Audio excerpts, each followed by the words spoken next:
ਸਾਡੇ ਮਾਨਯੋਗ ਪ੍ਰਧਾਨ ਮੰਤਰੀ ਜਸਟਿਨ ਟਰੂਡੋ ਹੋਰਾਂ ਨੇ ਸਵੇਰੇ ਅਪਡੇਟ ਦਿੱਤੀ ਆ।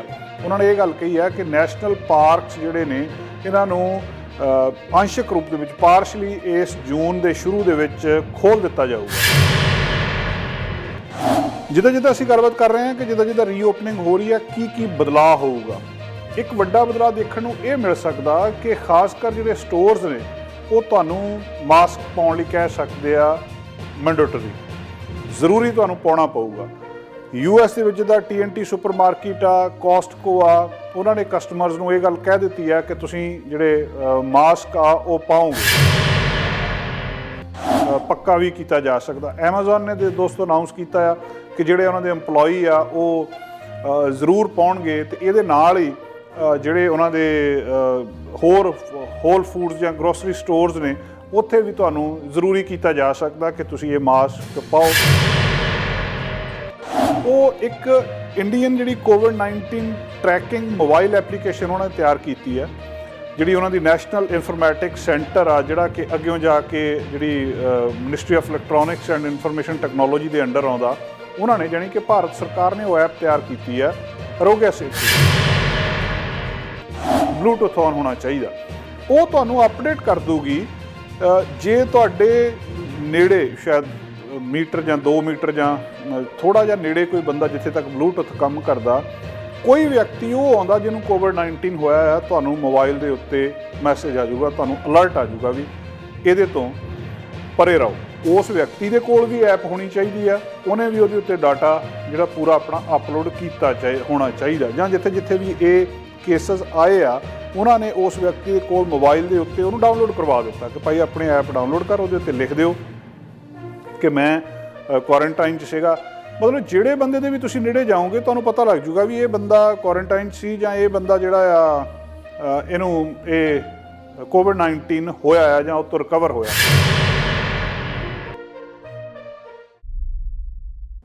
ਚੈਨਲ ਪੰਜਾਬੀ ਤੇ ਗਲੋਬਲ ਪੰਜਾਬ ਦੇਖ ਰਹੇ ਦਰਸ਼ਕਾਂ ਦਾ ਪ੍ਰੋਗਰਾਮ ਫਰੰਟ ਲਾਈਨ ਵਿੱਚ ਬਹੁਤ-ਬਹੁਤ ਸਵਾਗਤ।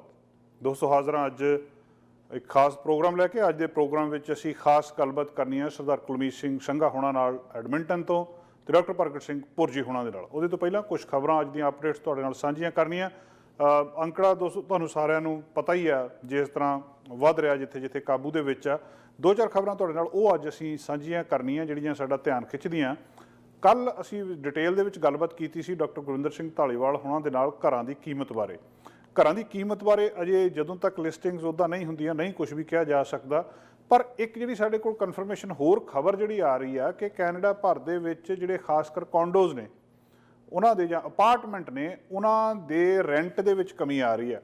ਵੈਨਕੂਵਰ ਦੇ ਵਿੱਚ 15% ਤੱਕ ਜਿਹੜਾ ਇਹ ਰੈਂਟ ਆ ਇਹ ਥੱਲੇ ਚਲੇਗਾ। rental.ca ਇੱਕ ਵੈਬਸਾਈਟ ਆ, ਉਹਨਾਂ ਨੇ ਜਿਹੜਾ ਇਹ ਸਰਵੇ ਜਾਂ ਇਹ ਸਾਰਾ ਇੱਕ ਡਾਟਾ ਇਕੱਠਾ ਕੀਤਾ, ਉਹਦੇ ਤੋਂ ਬਾਅਦ ਦੱਸੀ। ਔਰ ਇਹ ਉਹ ਕਹਿੰਦੇ ਟ੍ਰੈਂਡ ਪੂਰੇ ਕੈਨੇਡਾ ਦੇ ਵਿੱਚ ਹੀ ਆ, ਜਿੱਥੇ 6% ਤੋਂ ਲੈ ਕੇ 15% ਤੱਕ ਜਿਹੜੀ ਆ ਰੈਂਟ ਦੇ ਵਿੱਚ ਕਮੀ ਆ ਗਈ ਆ। ਕਿਰਾਇਆ ਇਹਨਾਂ ਕੌਂਡੋਜ਼ ਦਾ, ਅਪਾਰਟਮੈਂਟਸ ਦਾ ਘਟ ਗਿਆ। ਟੋਰਾਂਟੋ ਦੇ ਵਿੱਚ ਵੀ ਇੱਦਾਂ ਹੀ ਹੋਇਆ, ਵੈਨਕੂਵਰ ਦੇ ਵਿੱਚ ਵੀ ਇੱਦਾਂ ਹੀ ਹੋਇਆ, ਕੈਲਗਰੀ ਦੇ ਵਿੱਚ, ਵਿਨੀਪੈਗ ਦੇ ਵਿੱਚ, ਓਟਵਾ ਦੇ ਵਿੱਚ ਤੇ ਐਡਮਿੰਟਨ ਦੇ ਵਿੱਚ। ਇਹਦਾ ਕਾਰਨ ਇਹਦੇ ਪਿੱਛੇ ਕੀ ਆ, ਰੈਂਟ ਦਿੱਤੇ ਨਹੀਂ ਜਾ ਰਹੇ ਜਾਂ ਕੀ ਆ, ਇਹਦੇ ਬਾਰੇ ਕੋਈ ਅਜੇ ਤੱਕ ਡਿਟੇਲ ਨਹੀਂ ਆਈ। ਪਰ ਇੱਕ ਇੰਡੀਕੇਸ਼ਨ ਇੱਕ ਮਾਰਕੀਟ ਦੇ ਵਿੱਚੋਂ ਗੱਲ ਸਾਹਮਣੇ ਆ ਰਹੀ ਆ ਕਿ ਕਿਰਾਇਆਂ ਦੇ ਵਿੱਚ, ਘਰਾਂ ਦੇ ਮਕਾਨਾਂ ਦੇ ਕਿਰਾਇਆਂ ਦੇ ਵਿੱਚ, ਖਾਸ ਕਰ ਕੌਂਡੋ ਤੇ ਅਪਾਰਟਮੈਂਟਸ ਦੇ ਵਿੱਚ ਕਮੀ ਆਈ ਆ। ਦੂਜੀ ਗੱਲ ਦੋਸਤੋ ਤੁਹਾਨੂੰ ਪਤਾ ਕਿ ਜਿੱਦਾਂ ਜਿੱਦਾਂ ਰੀਓਪਨਿੰਗ ਹੋ ਰਹੀ ਆ ਬਹੁਤ ਸਾਰੇ ਥਾਵਾਂ ਦੇ ਉੱਤੇ, BC ਦੇ ਵਿੱਚ ਆ ਵੀਕਐਂਡ ਰੀਓਪਨਿੰਗ ਹੋਣੀ ਆ। ਇਹਦੇ ਨਾਲ ਹੀ ਅੱਜ ਜਿਹੜਾ ਸਾਡੇ ਮਾਨਯੋਗ ਪ੍ਰਧਾਨ ਮੰਤਰੀ ਜਸਟਿਨ ਟਰੂਡੋ ਹੋਰਾਂ ਨੇ ਸਵੇਰੇ ਅਪਡੇਟ ਦਿੱਤੀ ਆ। ਉਹਨਾਂ ਨੇ ਇਹ ਗੱਲ ਕਹੀ ਆ ਕਿ ਨੈਸ਼ਨਲ ਪਾਰਕਸ ਜਿਹੜੇ ਨੇ ਇਹਨਾਂ ਨੂੰ ਅੰਸ਼ਕ ਰੂਪ ਦੇ ਵਿੱਚ ਪਾਰਸ਼ਲੀ ਇਸ ਜੂਨ ਦੇ ਸ਼ੁਰੂ ਦੇ ਵਿੱਚ ਖੋਲ੍ਹ ਦਿੱਤਾ ਜਾਊਗਾ। ਤੁਹਾਨੂੰ ਪਤਾ ਕੈਨੇਡਾ ਦਾ ਬਹੁਤ ਸੋਹਣਾ ਦੇਸ਼, ਇੱਥੇ ਬਹੁਤ ਸਾਰੀਆਂ ਥਾਵਾਂ ਦੇਖਣ ਵਾਲੀਆਂ, ਉਹਦੇ ਵਿੱਚੋਂ 200 ਦੇ ਕਰੀਬ ਨੈਸ਼ਨਲ ਪਾਰਕਸ ਨੇ, ਹਿਸਟੋਰਿਕ ਸਾਈਟਸ ਨੇ, ਹੈਰੀਟੇਜ ਕੈਨਾਲਸ ਨੇ, ਹੋਰ ਬੜਾ ਕੁਛ ਆ। ਸੋ ਉਹਨਾਂ ਨੇ ਕਿਹਾ ਕਿ ਇਹਨੂੰ ਅਸੀਂ ਜੂਨ ਦੇ ਸ਼ੁਰੂ ਦੇ ਵਿੱਚ ਖੋਲ੍ਹ ਦੇਵਾਂਗੇ। ਉਹਦੇ ਵਿੱਚ ਸੋਸ਼ਲ ਡਿਸਟੈਂਸ ਤੁਹਾਨੂੰ ਉਸੇ ਤਰ੍ਹਾਂ ਪਹਿਲਾਂ ਦੀ ਤਰ੍ਹਾਂ ਰੱਖਣਾ ਪਊਗਾ, ਹੋਰ ਬਹੁਤ ਸਾਰੇ ਧਿਆਨ ਹੋਣਗੇ, ਪਰ ਇਹ ਓਪਨ ਕਰ ਦਿੱਤਾ ਜਾਊਗਾ। ਔਰ ਤੁਹਾਨੂੰ ਪਤਾ ਕਿ ਮਿਡ ਮਾਰਚ ਤੋਂ ਇਹਨਾਂ ਸਾਰਿਆਂ ਨੂੰ ਬੰਦ ਕਰ ਦਿੱਤਾ ਗਿਆ ਸੀ, ਇੱਥੇ ਲੋਕ ਨਹੀਂ ਜਾ ਰਹੇ ਸੀ, ਕੈਂਪਿੰਗ ਨੂੰ ਬੰਦ ਕਰ ਦਿੱਤਾ ਸੀ, ਹੋਰ ਬਹੁਤ ਸਾਰੀਆਂ ਰੈਸਟ੍ਰਿਕਸ਼ਨ ਸੀਗੀਆਂ। ਹਾਲਾਂਕਿ ਜਿਹੜੀਆਂ ਸਿਟੀ ਦੀਆਂ ਪਾਰਕਸ ਨੇ, ਜਿਹੜੀਆਂ ਪ੍ਰੋਵਿੰਸ਼ੀਅਲ ਪਾਰਕਸ ਨੇ ਉਹ ਵੱਖਰੀਆਂ ਨੇ, ਪਰ ਜਿਹੜੀਆਂ ਨੈਸ਼ਨਲ ਪਾਰਕਸ, ਹੈਰੀਟੇਜ ਹੋਰ ਜਿਹੜੀਆਂ ਚੀਜ਼ਾਂ ਨੇ ਉਹ 200 ਦੇ ਕਰੀਬ ਨੇ ਔਰ ਉਹਨਾਂ ਨੂੰ ਜੂਨ ਦੇ ਸ਼ੁਰੂ ਵਿੱਚ ਖੋਲ੍ਹਣ ਦੀ ਗੱਲਬਾਤ ਚੱਲ ਰਹੀ ਹੈ ਔਰ ਪਾਰਸ਼ਲੀ ਉਹਨੂੰ ਖੋਲ੍ਹ ਦਿੱਤਾ ਜਾਊਗਾ। ਇਹ ਗੱਲ ਅੱਜ ਸਾਡੇ ਮਾਨਯੋਗ ਪ੍ਰਧਾਨ ਮੰਤਰੀ ਜਸਟਿਨ ਟਰੂਡੋ ਹੋਰੀ ਕਹੀ ਆ। ਜਿੱਦਾਂ ਜਿੱਦਾਂ ਅਸੀਂ ਗੱਲਬਾਤ ਕਰ ਰਹੇ ਹਾਂ ਕਿ ਜਿੱਦਾਂ ਜਿੱਦਾਂ ਰੀਓਪਨਿੰਗ ਹੋ ਰਹੀ ਹੈ ਕੀ ਬਦਲਾਅ ਹੋਊਗਾ। ਇੱਕ ਵੱਡਾ ਬਦਲਾਅ ਦੇਖਣ ਨੂੰ ਇਹ ਮਿਲ ਸਕਦਾ ਕਿ ਖਾਸ ਕਰ ਜਿਹੜੇ ਸਟੋਰਸ ਨੇ ਉਹ ਤੁਹਾਨੂੰ ਮਾਸਕ ਪਾਉਣ ਲਈ ਕਹਿ ਸਕਦੇ ਆ ਮੈਂਡੇਟਰੀ, ਜ਼ਰੂਰੀ ਤੁਹਾਨੂੰ ਪਾਉਣਾ ਪਊਗਾ। US ਦੇ ਵਿੱਚ ਜਿੱਦਾਂ TNT ਸੁਪਰਮਾਰਕੀਟ ਆ, ਕੋਸਟਕੋ ਆ, ਉਹਨਾਂ ਨੇ ਕਸਟਮਰਸ ਨੂੰ ਇਹ ਗੱਲ ਕਹਿ ਦਿੱਤੀ ਆ ਕਿ ਤੁਸੀਂ ਜਿਹੜੇ ਮਾਸਕ ਆ ਉਹ ਪਾਓਗੇ। ਟੋਰਾਂਟੋ ਦੇ ਵਿੱਚ ਕੁਝ ਗਰੋਸਰੀ ਸਟੋਰਸ ਨੇ ਉਹਨਾਂ ਨੇ ਅਨਾਊਂਸ ਕੀਤਾ ਆ ਕਿ ਜਿਹੜੇ ਤੁਸੀਂ ਇਹ ਮਾਸਕ ਜਿਹੜੇ ਤੁਹਾਡੇ ਲਈ ਮੈਂਡੇਟ ਆ, ਜ਼ਰੂਰੀ ਆ, ਤੁਹਾਨੂੰ ਪਾਉਣਾ ਹੀ ਪਊਗਾ। ਮਾਸਕ ਕੋਈ ਵੀ ਹੋਵੇ, ਸਰਜੀਕਲ ਮਾਸਕ ਕੋਈ ਵੀ, ਜਾਂ ਘੱਟੋ ਘੱਟ ਤੁਹਾਡਾ ਮੂੰਹ ਜਿਹੜਾ ਢੱਕਿਆ ਹੋਣਾ ਚਾਹੀਦਾ। ਬਹੁਤ ਸਾਰੇ ਹੋਰ ਸਟੋਰ ਜਿਵੇਂ ਸਟਾਰਬਕਸ ਵੀ ਹੈ, ਤੁਹਾਨੂੰ ਪਤਾ ਕਿ ਅੱਧੇ ਦੇ ਕਰੀਬ ਇਹਨਾਂ ਨੇ ਇਹ ਜਿਹੜੇ ਇਸ ਹਫਤੇ ਦੇ ਆਖਰ ਦੇ ਵਿੱਚ ਸਟੋਰਸ ਖੋਲ੍ਹ ਦੇਣੇ, ਉਹਨਾਂ ਦੇ ਉੱਤੇ ਉਹ ਟੈਸਟ ਕਰ ਰਹੇ ਆ। ਉਹ ਵੀ ਇੱਕ ਤਰੀਕੇ ਦੇ ਨਾਲ ਰਿਸਪੈਕਟਫੁਲੀ ਰਿਕੁਐਸਟ ਕਰ ਰਹੇ ਆ ਕਸਟਮਰਸ ਨੂੰ ਕਿ ਤੁਸੀਂ ਕਿਸੇ ਨਾ ਕਿਸੇ ਤਰ੍ਹਾਂ ਆਪਣਾ ਜਿਹੜਾ ਚਿਹਰਾ ਆ ਉਹਨੂੰ ਢੱਕ ਕੇ ਰੱਖੋ। ਔਰ 2 ਹਫ਼ਤਿਆਂ ਤੱਕ ਇਹ ਸਾਰਾ ਕੁਝ ਜਿੱਦਾਂ ਸਾਰਾ ਕੁਝ ਖੁੱਲ੍ਹਣਾ ਆ, ਉਹਦੇ ਨਾਲ ਉਹਨਾਂ ਨੇ ਇਹ ਰਿਕੁਐਸਟ ਤੁਹਾਨੂੰ ਕਰ ਸਕਦੇ ਆ ਤੇ ਇਹ ਹੌਲੀ ਹੌਲੀ ਪੱਕਾ ਵੀ ਕੀਤਾ ਜਾ ਸਕਦਾ। ਐਮਾਜ਼ੋਨ ਨੇ ਦੋਸਤੋ ਅਨਾਊਂਸ ਕੀਤਾ ਆ ਕਿ ਜਿਹੜੇ ਉਹਨਾਂ ਦੇ EMPLOYEE ਆ ਉਹ ਜ਼ਰੂਰ ਪਾਉਣਗੇ ਤੇ ਇਹਦੇ ਨਾਲ ਹੀ ਜਿਹੜੇ ਉਹਨਾਂ ਦੇ ਹੋਰ ਹੋਲ ਫੂਡਸ ਜਾਂ ਗਰੋਸਰੀ ਸਟੋਰਸ ਨੇ ਉੱਥੇ ਵੀ ਤੁਹਾਨੂੰ ਜ਼ਰੂਰੀ ਕੀਤਾ ਜਾ ਸਕਦਾ ਕਿ ਤੁਸੀਂ ਇਹ ਮਾਸਕ ਪਾਓ। ਜ਼ਰੂਰੀ ਵੀ ਆ। ਹਾਲਾਂਕਿ ਇਹਦੇ ਬਾਰੇ ਬਹੁਤ ਸਾਰਾ ਰੌਲਾ ਰੱਪਾ ਆ, ਇਹਦੇ ਬਾਰੇ ਕੰਟਰੋਵਰਸੀ ਆ, ਕਿਉਂਕਿ ਸਾਡੇ ਕੋਲ ਡਾਟਾ ਨਹੀਂ ਕਿ ਜਿਹੜਾ ਸਪੋਰਟ ਕਰਦਾ ਇਸ ਗੱਲ ਨੂੰ ਕਿ ਮਾਸਕ ਪਾਉਣ ਦੇ ਨਾਲ ਬਚਿਆ ਜਾ ਸਕਦਾ ਜਾਂ ਨਹੀਂ ਬਚਿਆ ਜਾ ਸਕਦਾ। ਪਰ ਫਿਰ ਵੀ ਆਉਣ ਵਾਲੇ ਦਿਨਾਂ ਦੇ ਵਿੱਚ ਇਹਦੇ ਲਈ ਤੁਹਾਨੂੰ ਤਿਆਰ ਰਹਿਣਾ ਚਾਹੀਦਾ। ਮਾਸਕ ਪਾਉਣੇ ਜ਼ਰੂਰੀ ਹੋ ਸਕਦੇ ਆ, ਖਾਸ ਕਰ ਜਿਹੜੇ ਗਰੋਸਰੀ ਸਟੋਰ ਆ ਜਦੋਂ ਤੁਸੀਂ ਉਹਨਾਂ ਦੇ ਵਿੱਚ ਜਾਂਦੇ ਆ। ਦੋਸਤੋ, ਭਾਰਤ ਤੋਂ ਕੁਝ ਖਬਰਾਂ। ਭਾਰਤ ਦੇ ਵਿੱਚ ਜਿੱਥੇ ਹੋਰ ਬਹੁਤ ਸਾਰੀਆਂ ਖਬਰਾਂ ਨੇ, ਉਹਦੇ ਨਾਲ ਇੱਕ ਅੱਜ ਬੜੀ ਮਹੱਤਵਪੂਰਨ ਖਬਰ ਤੁਹਾਡੇ ਨਾਲ ਸਾਂਝੀ ਕਰਨਾ ਚਾਹੁੰਦੇ ਆ। ਸ਼ਾਇਦ ਇਹ ਪਤਾ ਹੋਵੇ ਤੁਹਾਨੂੰ ਕਿ ਭਾਰਤ ਦੇ ਵਿੱਚ COVID-19 ਜਿੱਦਾਂ ਵੱਧ ਰਿਹਾ, ਉੱਥੇ ਇੱਕ ਐਪ ਬਣਾਈ ਗਈ ਆ ਫੋਨ ਦੇ ਉੱਤੇ ਐਪ। ਕੱਲ੍ਹ ਇੱਕ ਐਪ ਦੀ ਜ਼ਿਕਰ ਡਾਕਟਰ ਪ੍ਰਗਟ ਸਿੰਘ ਪੁਰਜੀ ਹੋਣਾ ਨੇ ਵੀ ਕੀਤਾ ਸੀ। ਭਾਰਤ ਦੇ ਵਿੱਚ ਆਲਰੇਡੀ ਇੱਕ ਐਪ ਆਰੋਗਿਆ ਸੇਤੂ, ਫੋਨ ਦੇ ਉੱਤੇ ਤੁਸੀਂ ਦੇਖੋਗੇ ਜੇ ਕਿਤੇ ਸਰਚ ਕਰਕੇ ਆਈ ਫੋਨ ਦੇ ਉੱਤੇ ਆ ਜਾਊਗੀ ਆਰੋਗਿਆ ਸੇਤੂ, ਪਰ ਤੁਸੀਂ ਉਹਨੂੰ ਡਾਊਨਲੋਡ ਨਹੀਂ ਕਰ ਸਕਦੇ ਕਿਉਂਕਿ ਸਿਰਫ ਇੰਡੀਆ ਲਈ ਹੈ ਤੇ ਇੰਡੀਆ ਦਾ ਤੁਹਾਨੂੰ ਇੱਕ ਫੋਨ ਨੰਬਰ ਚਾਹੀਦਾ। ਉਹ ਇੱਕ ਇੰਡੀਅਨ ਜਿਹੜੀ COVID-19 ਟਰੈਕਿੰਗ ਮੋਬਾਈਲ ਐਪਲੀਕੇਸ਼ਨ ਉਹਨਾਂ ਨੇ ਤਿਆਰ ਕੀਤੀ ਹੈ, ਜਿਹੜੀ ਉਹਨਾਂ ਦੀ ਨੈਸ਼ਨਲ ਇਨਫੋਰਮੈਟਿਕਸ ਸੈਂਟਰ ਆ, ਜਿਹੜਾ ਕਿ ਅੱਗਿਓਂ ਜਾ ਕੇ ਜਿਹੜੀ ministry of electronics and information technology ਦੇ ਅੰਡਰ ਆਉਂਦਾ, ਉਹਨਾਂ ਨੇ ਜਾਣੀ ਕਿ ਭਾਰਤ ਸਰਕਾਰ ਨੇ ਉਹ ਐਪ ਤਿਆਰ ਕੀਤੀ ਹੈ ਆਰੋਗਿਆ ਸੇਤੂ। ਉਹ ਐਪ ਕੀ ਆ, ਤੁਸੀਂ ਆਪਣੇ ਫੋਨ ਦੇ ਵਿੱਚ ਐਪ ਡਾਊਨਲੋਡ ਕਰ ਲੈਣੀ ਆ, ਜਾਂ ਉਹ ਜਿਹੜੇ ਲੋਕ ਉੱਥੇ ਕਰਦੇ ਆ, ਇੱਥੇ ਆਪਾਂ ਨਹੀਂ ਕਰ ਸਕਦੇ, ਮੈਂ ਸਿਰਫ ਉਹ ਇੱਕ ਇਨਫੋਰਮੇਸ਼ਨ ਤੁਹਾਡੇ ਨਾਲ ਸ਼ੇਅਰ ਕਰ ਰਿਹਾ ਵੀ ਕਿਸ ਤਰੀਕੇ ਨਾਲ ਉੱਥੇ ਕੰਮ ਹੋ ਰਿਹਾ। ਉਹ ਐਪ ਦੇ ਵਿੱਚ ਤੁਸੀਂ ਆਪਣਾ ਸਾਰਾ ਡਾਟਾ ਦੇ ਦੇਣਾ, ਏਜ ਕਿੰਨੀ ਆ, ਕਿੱਥੇ ਰਹਿੰਦੇ ਹੋ, ਫਿਜ਼ੀਕਲ ਹੈਲਥ, ਤੁਸੀਂ ਪਿਛਲੇ ਦਿਨਾਂ ਦੇ ਵਿੱਚ ਕਿਹੜੇ ਦੇਸ਼ ਗਏ ਸੀ, ਬਾਹਰੋਂ ਆਏ ਹੋ ਜਾਂ ਕੀ ਆ, ਉਹ ਸਾਰਾ ਕੁਝ ਤੁਸੀਂ ਜਾਣੀ ਉਹਦੇ ਵਿੱਚ ਆਪਣਾ ਫੀਡ ਕਰ ਦੇਣਾ। ਉਹਦੇ ਤੋਂ ਬਾਅਦ ਉਹ ਕਹਿੰਦੇ ਤੁਹਾਡੀ GPS ਲੋਕੇਸ਼ਨ ਔਨ ਹੋਣੀ ਚਾਹੀਦੀ ਹੈ, ਤੁਹਾਡਾ ਬਲੂਟੁੱਥ ਔਨ ਹੋਣਾ ਚਾਹੀਦਾ। ਉਹ ਤੁਹਾਨੂੰ ਅਪਡੇਟ ਕਰ ਦੂਗੀ ਜੇ ਤੁਹਾਡੇ ਨੇੜੇ ਸ਼ਾਇਦ ਮੀਟਰ ਜਾਂ 2 ਮੀਟਰ ਜਾਂ ਥੋੜ੍ਹਾ ਜਿਹਾ ਨੇੜੇ ਕੋਈ ਬੰਦਾ ਜਿੱਥੇ ਤੱਕ ਬਲੂਟੁੱਥ ਕੰਮ ਕਰਦਾ, ਕੋਈ ਵਿਅਕਤੀ ਉਹ ਆਉਂਦਾ ਜਿਹਨੂੰ COVID-19 ਹੋਇਆ ਆ, ਤੁਹਾਨੂੰ ਮੋਬਾਈਲ ਦੇ ਉੱਤੇ ਮੈਸੇਜ ਆ ਜਾਊਗਾ, ਤੁਹਾਨੂੰ ਅਲਰਟ ਆ ਜਾਊਗਾ ਵੀ ਇਹਦੇ ਤੋਂ ਪਰੇ ਰਹੋ। ਉਸ ਵਿਅਕਤੀ ਦੇ ਕੋਲ ਵੀ ਐਪ ਹੋਣੀ ਚਾਹੀਦੀ ਆ, ਉਹਨੇ ਵੀ ਉਹਦੇ ਉੱਤੇ ਡਾਟਾ ਜਿਹੜਾ ਪੂਰਾ ਆਪਣਾ ਅਪਲੋਡ ਕੀਤਾ ਹੋਣਾ ਚਾਹੀਦਾ, ਜਾਂ ਜਿੱਥੇ ਜਿੱਥੇ ਵੀ ਇਹ ਕੇਸਸ ਆਏ ਆ ਉਹਨਾਂ ਨੇ ਉਸ ਵਿਅਕਤੀ ਦੇ ਕੋਲ ਮੋਬਾਈਲ ਦੇ ਉੱਤੇ ਉਹਨੂੰ ਡਾਊਨਲੋਡ ਕਰਵਾ ਦਿੱਤਾ ਕਿ ਭਾਈ ਆਪਣੇ ਐਪ ਡਾਊਨਲੋਡ ਕਰ, ਉਹਦੇ ਉੱਤੇ ਲਿਖ ਦਿਓ ਕਿ ਮੈਂ ਕੁਆਰੰਟਾਈਨ 'ਚ ਸੀਗਾ। ਮਤਲਬ ਜਿਹੜੇ ਬੰਦੇ ਦੇ ਵੀ ਤੁਸੀਂ ਨੇੜੇ ਜਾਓਗੇ ਤੁਹਾਨੂੰ ਪਤਾ ਲੱਗ ਜੂਗਾ ਵੀ ਇਹ ਬੰਦਾ ਕੁਆਰੰਟਾਈਨ ਸੀ ਜਾਂ ਇਹ ਬੰਦਾ ਜਿਹੜਾ ਆ ਇਹਨੂੰ ਇਹ COVID-19 ਹੋਇਆ ਆ ਜਾਂ ਉਹ ਤੋਂ ਰਿਕਵਰ ਹੋਇਆ। ਸੋ ਇਹ ਇੱਕ, ਜਾਂ ਤੁਸੀਂ ਈ ਪਾਸ ਲੈਣਾ ਆ ਉੱਥੇ, ਇਹ ਬਹੁਤ, ਜਦੋਂ ਆਪਾਂ ਜਾਣਾ ਆ ਹੁਣ ਕਿਸੇ ਨੇ ਕਿਸੇ ਥਾਂ ਦੇ ਉੱਤੇ ਜ਼ਰੂਰੀ ਕੰਮ ਜਾਣਾ, ਉਹਨੂੰ ਪਾਸ ਤਾਂ ਲੈਣਾ ਹੀ ਪਊਗਾ।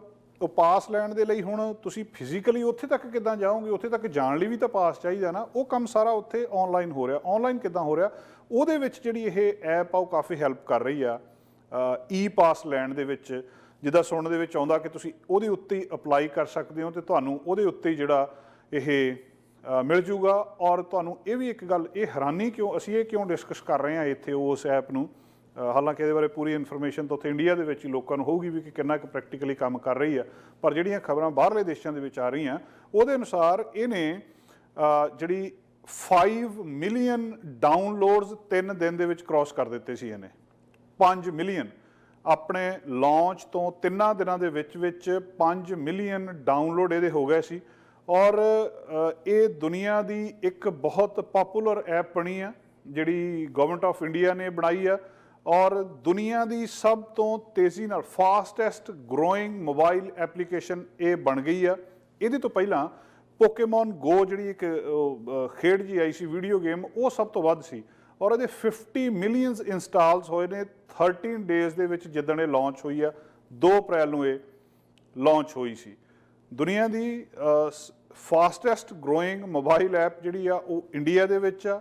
ਆਰੋਗਿਆ ਸੇਤੂ ਉਹਦਾ ਨਾਮ ਆ। ਕੋਵਿਡ-19 ਨੂੰ ਟਰੈਕ ਕਰਦੀ ਆ। ਸਰਕਾਰ ਕੋਈ ਇਨਫੋਰਮੇਸ਼ਨ ਦੇਣਾ ਚਾਹੁੰਦੀ ਆ, ਤੁਸੀਂ ਇਨਫੋਰਮੇਸ਼ਨ ਲੈਣਾ ਚਾਹੁੰਦੇ ਹੋ, ਤੁਸੀਂ ਕਿਸੇ ਏਰੀਆ ਦੇ ਵਿੱਚ ਚਲੇ ਜਾਂਦੇ ਹੋ, ਮੰਨ ਲਓ ਤੁਸੀਂ ਟਰੈਵਲ ਕਰਦੇ ਹੋ, ਤੁਸੀਂ ਜਲੰਧਰ ਜਾਂਦੇ ਹੋ, ਤੁਸੀਂ ਸ਼ਹੀਦ ਭਗਤ ਸਿੰਘ ਨਗਰ 'ਚ ਜਾਂਦੇ ਹੋ, ਤੁਸੀਂ ਮੋਗੇ ਚਲੇ ਜਾਂਦੇ ਹੋ, ਇਹ ਐਪ ਤੁਹਾਨੂੰ ਦੱਸ ਦੂਗੀ ਵੀ ਜਿਹੜੇ ਏਰੀਆ ਦੇ ਵਿੱਚ ਤੁਸੀਂ ਹੈਗੇ ਆ ਇੱਥੇ ਇੰਨਾ ਕੁ ਖਤਰਾ ਆ। ਈਵਨ ਪੂਰੀ ਕੰਟਰੀ ਦੇ ਵਿੱਚ ਤੁਹਾਨੂੰ ਡਾਟਾ ਚਾਹੀਦਾ ਆ, ਇਸ ਵੇਲੇ ਮੋਗੇ 'ਚ ਕਿੰਨੇ ਹੋ ਗਏ, ਇਸ ਵੇਲੇ ਲੁਧਿਆਣੇ ਦੇ ਵਿੱਚ ਕਿੰਨੇ ਮਰੀਜ਼ ਹੋ ਗਏ, ਮਹਾਰਾਸ਼ਟਰ, ਉਹ ਸਾਰਾ ਡਾਟਾ ਉਹਦੇ ਉੱਤੇ ਨਾਲ ਨਾਲ ਆ ਰਿਹਾ। ਸਾਰਾ ਜੋ ਕੁਝ ਵੀ ਹੈਗਾ ਉਹ ਸਾਰਾ ਇੱਕ ਐਪ ਦੇ ਵਿੱਚ ਉਹਨਾਂ ਨੇ ਪਾ ਦਿੱਤਾ, ਆਰੋਗਿਆ ਸੇਤੂ। ਇਹਦੇ ਬਾਰੇ ਇੱਕ ਸਿਰਫ ਅਪਡੇਟ ਤੁਹਾਡੇ ਨਾਲ ਸਾਂਝੀ ਕਰਨੀ ਸੀ ਗੱਲਬਾਤ ਕਿ ਇਹ ਵੀ ਇੱਕ ਤਰੀਕਾ ਹੈ। ਕੱਲ੍ਹ ਜਿਹੜੀ ਡਾਕਟਰ ਪ੍ਰਗਟ ਸਿੰਘ ਭੁਰਜੀ ਇੱਥੇ ਸਾਡੇ ਜ਼ਿਕਰ ਕਰ ਰਹੇ ਸਨ, ਔਰ ਮੈਨੂੰ ਲੱਗਦਾ ਬੜੀ ਚੰਗੀ ਗੱਲ ਆ ਇੱਕ ਜੇ ਇੱਦਾਂ ਦੀ ਐਪ ਦੇ ਉੱਤੋਂ ਬਹੁਤ ਸਾਰਾ ਡਾਟਾ ਜਿਹੜਾ, ਔਰ ਉਹ ਵੀ ਹਾਲਾਂਕਿ ਇਹਦੇ ਬਾਰੇ ਕੰਟਰੋਵਰਸੀ ਵੀ ਬਹੁਤ ਹੋਈ ਆ, ਇਹਦੀ ਪ੍ਰਾਈਵੇਸੀ ਬੰਦੇ ਦੀ, ਉਹਦਾ ਡਾਟਾ ਕਿੱਦਾਂ ਲਿਆ ਜਾ ਸਕਦਾ। ਸੁਪਰੀਮ ਕੋਰਟ ਦੇ ਇੱਕ ਜੱਜ ਨੇ ਵੀ ਇਹਦੇ ਉੱਤੇ ਸਟੇਟਮੈਂਟ ਦਿੱਤੀ ਆ। ਇਹ ਪਰ ਇਹਦੀ ਪ੍ਰੇਜ਼ ਜਿਹੜੀ ਆ ਉਹ ਜਿਹੜੇ ਅਪੋਜੀਸ਼ਨ ਵਾਲੇ ਆ ਉਹਨਾਂ ਨੇ ਵੀ ਇਸ ਗੱਲ ਦੀ ਕੀਤੀ ਹੈ ਕਿ ਇਹ ਠੀਕ ਹੈ, ਔਰ ਕੁਝ ਥਾਵਾਂ ਦੇ ਉੱਤੇ ਸ਼ਾਇਦ ਮੈਂਡੇਟਰੀ ਵੀ ਹੈ ਕਿ ਉਹ ਜਿਹੜੇ ਮੁਲਾਜ਼ਮ ਉਹਨਾਂ ਨੂੰ ਇਹ ਡਾਊਨਲੋਡ ਕਰਨੀ ਪੈਂਦੀ ਹੈ। ਸੋ ਵਾਪਸ ਪਰਤਦੇ ਹਾਂ ਕੈਨੇਡਾ ਵੱਲ। ਅੱਜ ਅਸੀਂ ਖਾਸ ਗੱਲਬਾਤ ਕਰਨੀ ਆ ਐਡਮਿੰਟਨ ਤੋਂ ਸਾਡੇ ਸੀਨੀਅਰ ਜਰਨਲਿਸਟ ਸਰਦਾਰ ਕੁਲਮੀਤ ਸਿੰਘ ਸੰਘਾ ਹੋਣਾ ਦੇ ਨਾਲ। ਐਡਮਿੰਟਨ ਦੇ ਵਿੱਚ, ਅਲਬਰਟਾ ਦੇ ਵਿੱਚ ਪਿਛਲੇ ਹਫ਼ਤੇ ਕੀ ਕੁਝ ਗਤੀਵਿਧੀਆਂ ਹੋਈਆਂ ਔਰ ਕਿਹੜੀਆਂ ਖਬਰਾਂ ਨੇ ਜਿਹੜੀਆਂ ਸਾਡਾ ਧਿਆਨ ਮੰਗਦੀਆਂ ਨੇ। ਸਰਦਾਰ ਕੁਲਮੀਤ ਸਿੰਘ ਸੰਘਾ ਐਡਮਿੰਟਨ ਤੋਂ, ਉਹਨਾਂ ਦੇ ਨਾਲ ਆਪਾਂ ਗੱਲਬਾਤ ਕਰਦੇ ਹਾਂ। ਸੰਘਾ ਸਾਹਿਬ ਬਹੁਤ ਬਹੁਤ ਸਵਾਗਤ ਹੈ ਜੀ, ਜੀ ਆਇਆਂ ਨੂੰ। ਬਹੁਤ ਬਹੁਤ ਧੰਨਵਾਦ ਜਸਕਰਨ ਜੀ। ਵਾਹਿਗੁਰੂ ਜੀ ਕਾ ਖਾਲਸਾ, ਵਾਹਿਗੁਰੂ ਜੀ ਕੀ ਫਤਿਹ ਜੀ। ਸੰਘਾ ਸਾਹਿਬ ਕੀ ਖਬਰਸਾਰ ਆ ਜੀ ਅਲਬਰਟਾ ਦੀ, ਐਡਮਿੰਟਨ ਦੀ? ਖਬਰਸਾਰ ਜਸਕਰਨ ਜੀ ਵਧੀਆ ਹੈ ਜੀ। ਸਾਡੇ ਇੱਥੇ ਅੱਜ ਜਿਹੜਾ ਮਤਲਬ ਫੇਜ਼ 1 ਜਿਹੜਾ ਉਹ ਆਰੰਭ ਹੋ ਗਿਆ ਰੀਲਾਂਚ ਦਾ ਅਲਬਰਟਾ ਦਾ। ਅੱਛਾ ਜੀ। ਜੇਸਨ ਕੈਨੀ ਹੋਰਾਂ ਨੇ ਕੱਲ, ਸਾਡੇ ਪ੍ਰੀਮੀਅਰ ਹੋਰਾਂ ਨੇ ਕੱਲ ਗੱਲਬਾਤ ਦੱਸੀ ਆ। ਉਹ ਕਹਿੰਦੇ ਵੀ ਜਿੰਨਾ ਪਹਿਲਾਂ ਇਹ ਗੱਲ ਕਹੀ ਗਈ ਸੀਗੀ ਵੀ ਪੀਕ ਦੇ ਵਿੱਚ ਸਾਡੇ 600 ਦੇ ਕੇਸ ਜਿਹੜੇ ਆ ਹੋ ਜਾਣਗੇ ਹਸਪੀਟਲਾਈਜੇਸ਼ਨ ਦੇ, ਔਰ ਜਿਹੜੇ ਹਸਪੀਟਲ ਦੇ ਵਿੱਚ ਬੈੱਡ ਵਗੈਰਾ ਜਾਂ ICU ਹੈਗਾ ਉਹਦੀ ਗਿਣਤੀ ਉਹਨਾਂ ਦੱਸਿਆ ਵੀ 190 ਦੇ ਕਰੀਬ ਹੋ ਜਾਏਗੀ। ਪਰ 30 ਅਪ੍ਰੈਲ ਤੱਕ ਉਹ ਕਹਿੰਦੇ ਜੀ ਵੀ ਉਹਦੀ ਜਿਹੜੀ ਗਿਣਤੀ ਆ ਉਹ ਬਹੁਤ ਘਟ ਰਹੀ ਆ ਜੀ, ਤੇ ਹੁਣ ਵੀ ਦਿਨੋਂ ਦਿਨ ਜਿਹੜੀ ਆ ਉਹ ਥੱਲੇ ਨੂੰ ਜਾ ਰਹੀ ਆ। ਇਸ ਵੇਲੇ 70 ਵਿਅਕਤੀ ਜਿਹੜੇ ਨੇ ਉਹ ਕੋਵਿਡ-19 ਲਈ ਉਹਨਾਂ ਨੂੰ ਹਸਪੀਟਲ ਦੇ ਵਿੱਚ ਉਹਨਾਂ ਦਾ ਜੇਰੇ ਇਲਾਜ ਆ, ਤੇ 11 ਬੰਦੇ ਨੇ ਜਿਹੜੇ ICU ਬੈੱਡ ਜਿਹੜੇ ਨੇ ਯੂਜ਼ ਕਰ ਰਹੇ ਨੇ। ਸੋ ਇਸ ਕਰਕੇ ਉਹਨਾਂ ਕਿਹਾ ਵੀ ਇਹ ਬਹੁਤ ਵਧੀਆ ਲੋਕਾਂ ਦਾ ਉਪਰਾਲਾ ਹੈਗਾ ਜਿਹਦੇ ਸਦਕਾ ਇਹ ਕੇਸ ਇੰਨੇ ਨਹੀਂ ਵਧੇ। ਪਰ ਉਹ ਕਹਿੰਦੇ ਵੀ ਸਾਨੂੰ ਹਜੇ ਵੀ ਇਹਦਾ ਨਾ ਧਿਆਨ ਦੇਣਾ ਚਾਹੀਦਾ। ਇਹ ਨਹੀਂ ਵੀ ਹੁਣ ਜੇ ਨਹੀਂ ਹੈ ਤੇ ਵੀ ਹੁਣ ਸਭ ਕੁਝ ਠੀਕ ਠਾਕ ਹੋ ਗਿਆ, ਉਹ ਗੱਲ ਨਹੀਂ ਹੈ। ਪਰ ਉਹ ਕਹਿੰਦੇ ਸਾਨੂੰ ਹਜੇ ਵੀ ਇਸ ਗੱਲ ਤੇ ਇhtiyat ਜਿਹੜੇ ਆ ਉਹ ਵਰਤਣੇ ਪੈਣਗੇ। ਸੋ ਅੱਜ ਜੀ ਸਾਡੇ ਇੱਥੇ ਉਹਨਾਂ ਨੇ ਜਿਵੇਂ ਸਲੂਨਸ ਹੈਗੇ ਨੇ ਉਹ ਖੋਲ੍ਹ ਦਿੱਤੇ ਗਏ ਆ, ਨਾਲ ਦੀ ਨਾਲ ਰੈਸਟੋਰੈਂਟਸ ਔਰ ਕੈਫੇ ਸ਼ਾਪਸ ਤੇ ਰੀਟੇਲ ਸ਼ਾਪਸ ਜਿਹੜੀਆਂ ਨੇ ਉਹਨਾਂ ਨੂੰ ਖੋਲ੍ਹਣ ਦੀ ਆਗਿਆ ਦੇ ਦਿੱਤੀ ਆ। ਪਰ ਉਹ ਕਹਿੰਦੇ ਵੀ ਅਸੀਂ ਕਿਸੇ ਨੂੰ ਮਜਬੂਰੀ ਵਸ ਨਹੀਂ ਕਹਿਣਾ ਵੀ ਤੁਸੀਂ ਜ਼ਰੂਰ ਦੁਕਾਨ ਖੋਲੋ, ਪਰ ਐਟਲੀਸਟ ਜਿਹੜਾ ਨਾ ਵੀ ਉਹ ਹੁਣ ਖੋਲ੍ਹ ਸਕਦੇ ਆ, ਪਰ 50% ਕਪੈਸਿਟੀ ਦੇ ਉੱਤੇ, ਪੂਰੀ ਨਹੀਂ, 50% ਮਤਲਬ ਉਹਦੇ ਹਿਸਾਬ ਨਾਲ ਉਹਨਾਂ ਦੇ ਉੱਥੇ ਬੰਦੇ ਦਾਖਲ ਹੋ ਸਕਦੇ ਆ। ਔਰ ਫਿਰ ਵੀ ਉਹਨਾਂ ਨੂੰ ਆਪਣਾ ਜਿਹੜਾ ਸੋਸ਼ਲ ਡਿਸਟੈਂਸਿੰਗ ਵਾਲਾ ਕੰਮ ਕਰ ਰਿਹਾ ਉਹ ਉਸੇ ਤਰ੍ਹਾਂ ਹੀ ਬਣਾਏ ਰੱਖਣਾ ਪਏਗਾ ਜੀ। ਜਦੋਂ ਕਿ ਉਹਨਾਂ ਇਹ ਸਾਰੇ ਸੂਬੇ ਦੇ ਵਿੱਚ ਗੱਲ ਆਖੀ ਹੈ ਜੀ, ਪਰ ਦੋ ਉਹਦੇ ਵਿੱਚੋਂ ਹੌਟ ਸਪੌਟ ਕਹਿ ਲਓ ਜਾਂ ਅਜਿਹੇ ਸ਼ਹਿਰ, ਇੱਕ ਉਹਦੇ ਚੋਂ ਕੈਲਗਰੀ ਆ ਔਰ ਦੂਸਰਾ ਬਰੁਕਸ ਜਿੱਥੇ ਉਹ ਮੀਟ ਪਲਾਂਟ ਸੀਗਾ, ਜਿੱਥੇ ਪ੍ਰੋਬਲਮ ਤੁਹਾਨੂੰ ਪਤਾ ਆਈਆਂ ਸੀਗੀਆਂ। ਜੀ ਜੀ। ਔਰ ਕੈਲਗਰੀ ਦੇ ਵਿੱਚ ਉਹਨਾਂ ਨੇ ਇਹ ਜਿਹੜੀ ਡੇਟ ਹੈ ਜੀ ਉਹ ਅੱਜ ਨਹੀਂ 25 ਤਰੀਕ ਤੱਕ ਪਾ ਦਿੱਤੀ ਹੈ ਵੀ 25 ਤਰੀਕ ਤੋਂ ਪਹਿਲਾਂ ਨਹੀਂ ਉੱਥੇ ਇਹ ਖੁੱਲ ਸਕਦੇ। ਉਹ ਕਹਿੰਦੇ ਇਹਦਾ ਮਤਲਬ ਇਹ ਨਹੀਂ ਹੈ ਵੀ ਉਹ ਬੜੇ ਡੇਂਜਰਸ ਸਪੌਟ ਆ, ਇਦਾਂ ਦੀ ਕੋਈ ਗੱਲ ਨਹੀਂ ਹੈ। ਉਹ ਕਹਿੰਦੇ ਵੀ ਸੂਬੇ ਦੇ ਵਿੱਚ ਹੀ ਸਾਰੇ ਨਾ ਪੂਰੇ ਦਾ ਪੂਰਾ ਸੂਬਾ ਜਿਹੜਾ ਆ ਉਹ ਸੇਫ ਆ, ਤੁਸੀਂ ਕਿਤੇ ਵੀ ਜਾ ਕੇ ਰਹਿ ਸਕਦੇ ਹੋ, ਐਸੀ ਗੱਲ ਨਹੀਂ। ਪਰ ਕਿਉਂਕਿ ਉੱਥੇ ਥੋੜੇ ਕੇਸ ਪਹਿਲਾਂ ਹੋਏ ਸੀ, ਜ਼ਿਆਦਾ ਹੋਏ ਸੀ, ਇਸ ਕਰਕੇ ਉਹ ਕਹਿੰਦੇ ਜੀ ਵੀ ਜਿਹੜੇ ਉਹ 25 ਤਰੀਕ ਨੂੰ ਜਾ ਕੇ ਖੁੱਲਣਗੇ, ਹਜੇ ਨਹੀਂ। ਉਸ ਗੱਲ ਤੋਂ ਜੀ ਕੁਛ ਜਿਹੜੇ ਰੈਸਟੋਰੈਂਟ ਦੇ ਮਾਲਕ ਨੇ ਉਹ ਥੋੜਾ ਜਿਹਾ ਨਿਰਾਸ਼ ਹੋਏ ਆ, ਕਿਉਂਕਿ ਉਹਨਾਂ ਸਾਰਿਆਂ ਨੇ ਤਿਆਰੀ ਫੜੀ ਹੋਈ ਸੀਗੀ ਵੀ ਹਾਂ ਬਈ ਅੱਜ ਖੁੱਲ੍ਹ ਜਾਣਾ। ਉਹਨਾਂ ਨੇ ਆਪਣਾ ਸਮਾਨ ਲਿਆ ਕੇ ਰੱਖਿਆ ਹੋਇਆ ਸੀ, ਪਰ ਫਿਰ ਵੀ ਉਹ ਕਹਿੰਦੇ ਕੋਈ ਗੱਲ ਨਹੀਂ, ਕਿਉਂਕਿ ਇਹ ਜਿਹੜਾ ਫੈਸਲਾ ਜੇਸਨ ਕੈਨੀ ਹੋਰਾਂ ਕਿਹਾ ਵੀ ਅਸੀਂ ਆਪਣੇ ਜਿਹੜੇ ਨੰਬਰਜ਼ ਆ ਨਾ ਉਹਨਾਂ ਦੇ ਆਧਾਰ ਦੇ ਉੱਤੇ ਇਹ ਫੈਸਲੇ ਲਏ ਆ, ਨਾ ਕਿ ਭਈ ਉੱਦਾਂ ਹੀ ਕਹਿ ਦਈਏ ਜੀ ਵੀ ਹਾਂ ਖੋਲ੍ਹ ਦਿਓ ਜਾਂ ਬੰਦ ਕਰ ਦਿਓ। ਨੰਬਰਾਂ ਦੇ ਆਧਾਰ ਦੇ ਉੱਤੇ ਆ, ਔਰ ਉਹ ਸਾਨੂੰ ਜਿਹੜੇ ਸਾਡੇ ਮਾਹਰ ਨੇ ਮੈਡੀਕਲ ਆਫੀਸਰ ਉਹਨਾਂ ਦੇ ਕਹਿਣ ਮੁਤਾਬਕ ਗੱਲਬਾਤ ਜਿਹੜੀ ਜੀ ਕਰ ਰਹੇ ਆ। ਸੋ ਇਹ ਸਥਿਤੀ ਹੈਗੀ ਆ ਜੀ ਕੋਵਿਡ-19 ਵਾਲੇ ਸਿਲਸਿਲੇ ਤੋਂ ਅਲਬਰਟਾ ਦੇ ਵਿੱਚ। ਦੂਜੀ ਜਿਹੜੀ ਸਾਡੇ ਰਿਸਪੌਂਸ ਆ ਜੀ, ਇਹ ਥੋੜੀ ਜਿਹੀ ਓਪਨਿੰਗ ਹੁੰਦੀ ਹੈ, ਲੋਕ ਜਾਣਾ ਚਾਹੁੰਦੇ ਆ ਰੈਸਟੋਰੈਂਟਸ ਦੇ ਵਿੱਚ।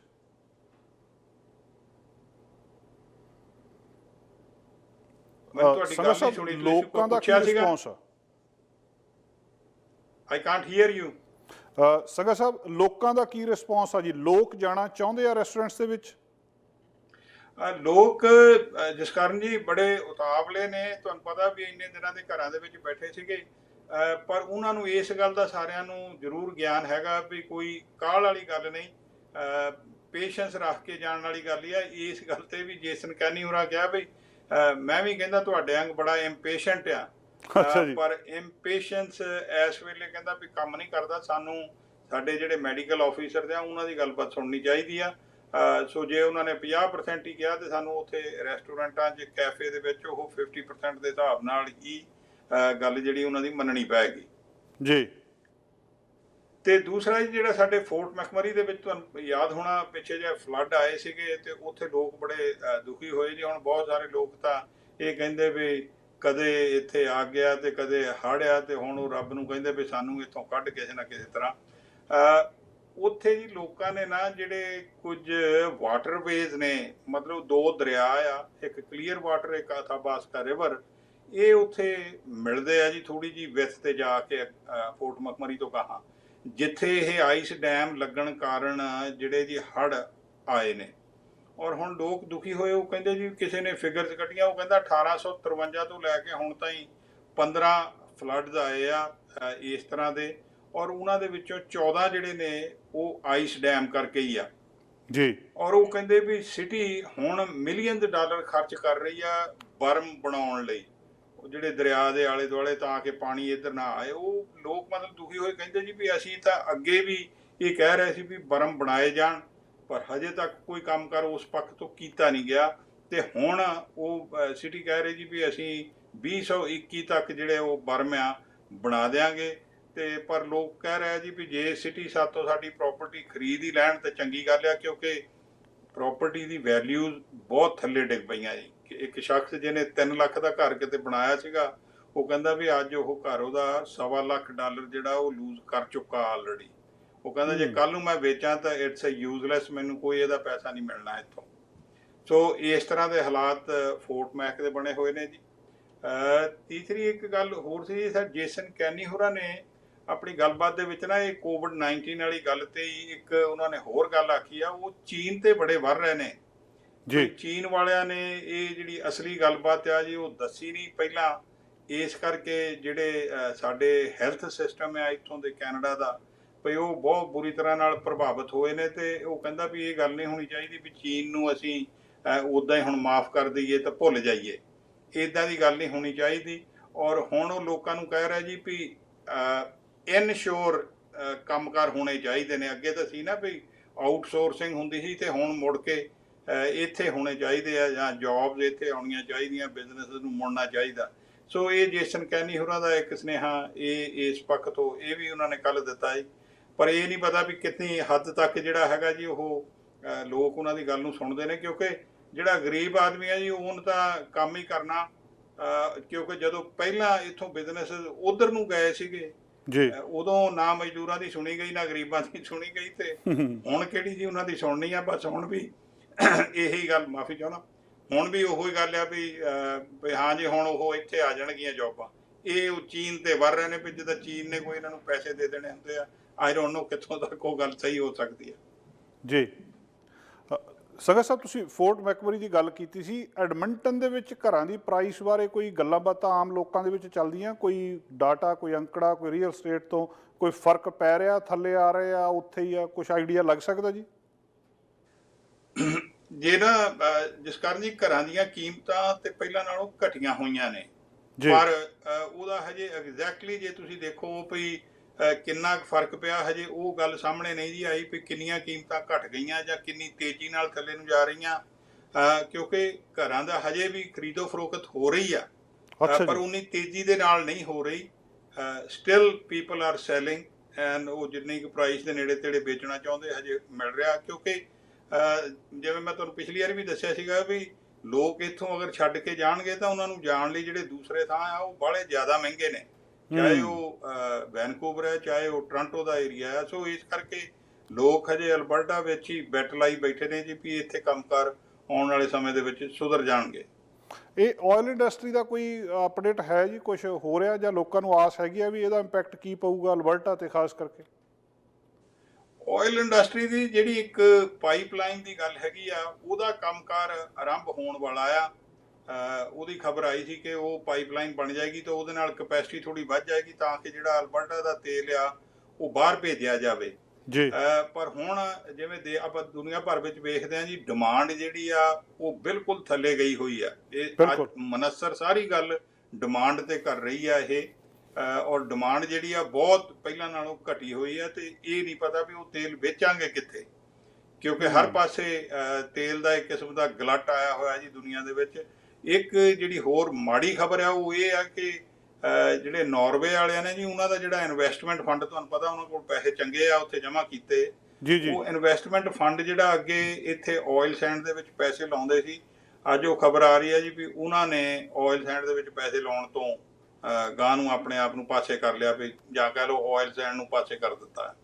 ਸੋ ਇਹ ਇੱਕ ਸਾਡੇ ਲਈ ਭੈੜੀ ਖਬਰ ਆ, but still people are betting on this thing ਵੀ ਹਾਂ ਆਉਣ ਵਾਲੇ ਸਮੇਂ ਦੇ ਵਿੱਚ ਜਿਹੜੇ ਤੇਲ ਦੇ ਭਾਅ ਵੀ ਠੀਕ ਹੋ ਜਾਣਗੇ ਤੇ ਕੰਮਕਾਰ ਇੱਥੇ ਜਿਹੜੇ ਆ ਠੀਕ ਚੱਲਣ ਲੱਗ ਪੈਣਗੇ। ਸੰਘਾ ਸਾਹਿਬ, ਆਖਰੀ ਸਵਾਲ, ਜਿਹੜੀ ਫੈਡਰਲ ਤੇ ਪ੍ਰੋਵਿੰਸ਼ੀਅਲ ਗਵਰਨਮੈਂਟ ਨੇ ਲੋਕਾਂ ਦੀ ਮਦਦ ਕੀਤੀ ਆ, ਲੋਕ ਖੁਸ਼ ਨੇ ਇਹਦੇ ਤੋਂ? ਹਾਂਜੀ, ਉਹਦੇ ਲਈ ਫॉर ਦਾ ਟਾਈਮ ਬੀਇੰਗ ਜਿਹੜੀ ਸਰਕਾਰ ਕਰ ਰਹੀ ਆ ਉਹਦੇ ਤੇ ਖੁਸ਼ ਆ। ਈਵਨ ਜੇਸਨ ਕੈਨੀ ਹੁਣੀ ਸਾਡੇ ਪ੍ਰੀਮੀਅਰ ਆਮ ਤੌਰ ਤੇ ਖੁਸ਼ ਤਾਂ ਨਹੀਂ ਹੁੰਦੇ, ਪਰ ਉਹਨਾਂ ਨੇ ਇਹ ਕਿਹਾ ਸੀਗਾ ਵੀ ਚਲੋ ਜਿਹੜਾ ਇਹ ਕੰਮਕਾਰ ਇਹਨਾਂ ਨੇ ਕੀਤਾ ਵਧੀਆ ਗੱਲ ਆ। ਜਸਟਨ ਟਰੂਡੋ ਹੋਰਾਂ ਨੇ ਵੀ ਸ਼ੁਰੂਆਤ ਉਹ ਕਹਿੰਦੇ ਚੰਗੀ ਕੀਤੀ ਆ, ਔਰ ਆਉਣ ਵਾਲੇ ਸਮੇਂ ਦੇ ਵਿੱਚ ਵੀ ਜਿਹੜੀ ਹੋਰ ਮਦਦ ਹੈਗੀ ਆ ਉਹ ਇੰਡਸਟਰੀ ਦੀ ਕੀਤੀ ਜਾਏਗੀ ਜੀ। ਸੰਘਾ ਸਾਹਿਬ, ਬਹੁਤ ਬਹੁਤ ਮਿਹਰਬਾਨੀ, ਸ਼ੁਕਰੀਆ ਜੀ, ਤੁਸੀਂ ਸਮਾਂ ਕੱਢਿਆ, ਸਾਨੂੰ ਜਾਣਕਾਰੀ ਦਿੱਤੀ, ਮਿਹਰਬਾਨੀ ਜੀ। ਧੰਨਵਾਦ ਜਸਕਰਨ ਜੀ, ਬਹੁਤ ਬਹੁਤ ਸ਼ੁਕਰੀਆ ਤੁਹਾਡਾ। ਵਾਹਿਗੁਰੂ ਜੀ ਕਾ ਖਾਲਸਾ, ਵਾਹਿਗੁਰੂ ਜੀ ਕੀ ਫਤਿਹ ਜੀ। ਦੋਸਤੋ, ਇਹ ਸਨ Sardar Kulmeet Singh Sangha, senior journalist Alberta ਤੋਂ, ਐਡਮਿੰਟਨ ਤੋਂ। ਸਾਡੇ ਨਾਲ ਹਰ ਹਫਤੇ, ਹਰ ਵੀਰਵਾਰ ਅਸੀਂ ਜਦੋਂ ਹਫਤੇ ਦਾ ਆਖਰੀ ਪ੍ਰੋਗਰਾਮ ਹੁੰਦਾ ਉਦੋਂ ਇਹਨਾਂ ਦੇ ਨਾਲ ਗੱਲਬਾਤ ਕਰਦੇ ਹਾਂ, ਔਰ ਸਾਨੂੰ ਬੜੀ ਜਾਣਕਾਰੀ ਦਿੰਦੇ, ਔਰ ਤੁਹਾਡਾ ਬਹੁਤ ਕਮਾਲ ਦਾ ਫੀਡਬੈਕ ਆ, ਔਰ ਲੋਕ ਚਾਹੁੰਦੇ ਆ ਜਾਣਨਾ ਕਿ ਸਾਨੂੰ ਇਹ ਜਾਣਕਾਰੀ ਜਾਰੀ ਰੱਖੀ ਜਾਵੇ। ਡਾਕਟਰ ਪ੍ਰਗਟ ਸਿੰਘ ਭੁਰ ਜੀ ਸਾਡੇ ਨਾਲ ਜੁੜਦੇ ਨੇ, ਉਹਨਾਂ ਦੇ ਨਾਲ ਅਸੀਂ ਗੱਲਬਾਤ ਕਰਦੇ ਹਾਂ। ਡਾਕਟਰ ਪ੍ਰਗਟ ਸਿੰਘ ਭੁਰ ਜੀ, ਉਹਨਾਂ ਕੋਲੋਂ ਬਹੁਤ ਸਾਰੇ ਸਵਾਲ ਦੋਸਤੋ ਸਾਡੇ ਮਨ ਦੇ ਵਿੱਚ ਜਿਹੜੇ ਆਉਂਦੇ ਨੇ, ਉਹ ਸਾਰੇ ਸਵਾਲ ਅਸੀਂ ਚਾਹੁੰਦੇ ਹਾਂ ਪੁੱਛਣੇ ਕਿ ਕੀ ਇਸ ਵੇਲੇ ਸਥਿਤੀ ਹੈ, ਕਿ ਇਸ ਕਿਸਮ ਦਾ ਜਿਹੜਾ ਵੈਕਸੀਨ ਬਾਰੇ ਕੋਈ ਅਪਡੇਟ, ਕੋਈ ਨਵੀਂ ਖੋਜ, ਕਿਉਂਕਿ ਬਹੁਤ ਤੇਜ਼ੀ ਦੇ ਨਾਲ ਹਾਲਾਤ ਬਦਲ ਰਹੇ ਆ। ਕੁਛ ਤਾਂ ਕਹਿ ਰਿਹਾ ਵੀ 18 ਮਹੀਨੇ ਵਾਲੀ ਗੱਲ ਵੀ ਐਵੇਂ ਆ ਵੀ 12 ਤੋਂ 18 ਮਹੀਨਿਆਂ ਦੇ ਵਿੱਚ ਜਿਹੜੀ ਵੈਕਸੀਨ ਆ ਜਾਣੀ ਆ, ਵੀ ਕੋਈ ਪਤਾ ਨਹੀਂ, ਐਵੇਂ ਪੱਕਾ ਨਹੀਂ ਕਿਹਾ ਜਾ ਸਕਦਾ ਵੀ ਆਈ ਜਾਊਗੀ। ਦੂਜਾ ਪਾਸਾ ਇਹ ਵੀ ਆ ਕਿ ਇੱਦਾਂ ਵੀ ਹੋ ਸਕਦਾ ਕਿ ਵੈਕਸੀਨ ਦੀ ਲੋੜ ਹੀ ਨਾ ਪਵੇ, ਵਾਇਰਸ ਆਪਣੇ ਆਪ ਹੀ ਖਤਮ ਹੋ ਜਾਵੇ। ਪੋਸੀਬਿਲਿਟੀ ਕੀ ਆ, ਕੁਛ ਨਹੀਂ ਕਿਹਾ ਜਾ ਸਕਦਾ। ਇਹ ਸਾਰਾ ਕੁਛ ਜਿਹੜਾ ਇੱਕ ਕਾਫੀ ਟੇਢਾ ਮਸਲਾ ਆ ਇਹ ਜਿਹੜਾ ਕੋਵਿਡ-19 ਦੀ ਵੈਕਸੀਨ ਦੇ ਮਾਮਲੇ ਦੇ ਵਿੱਚ।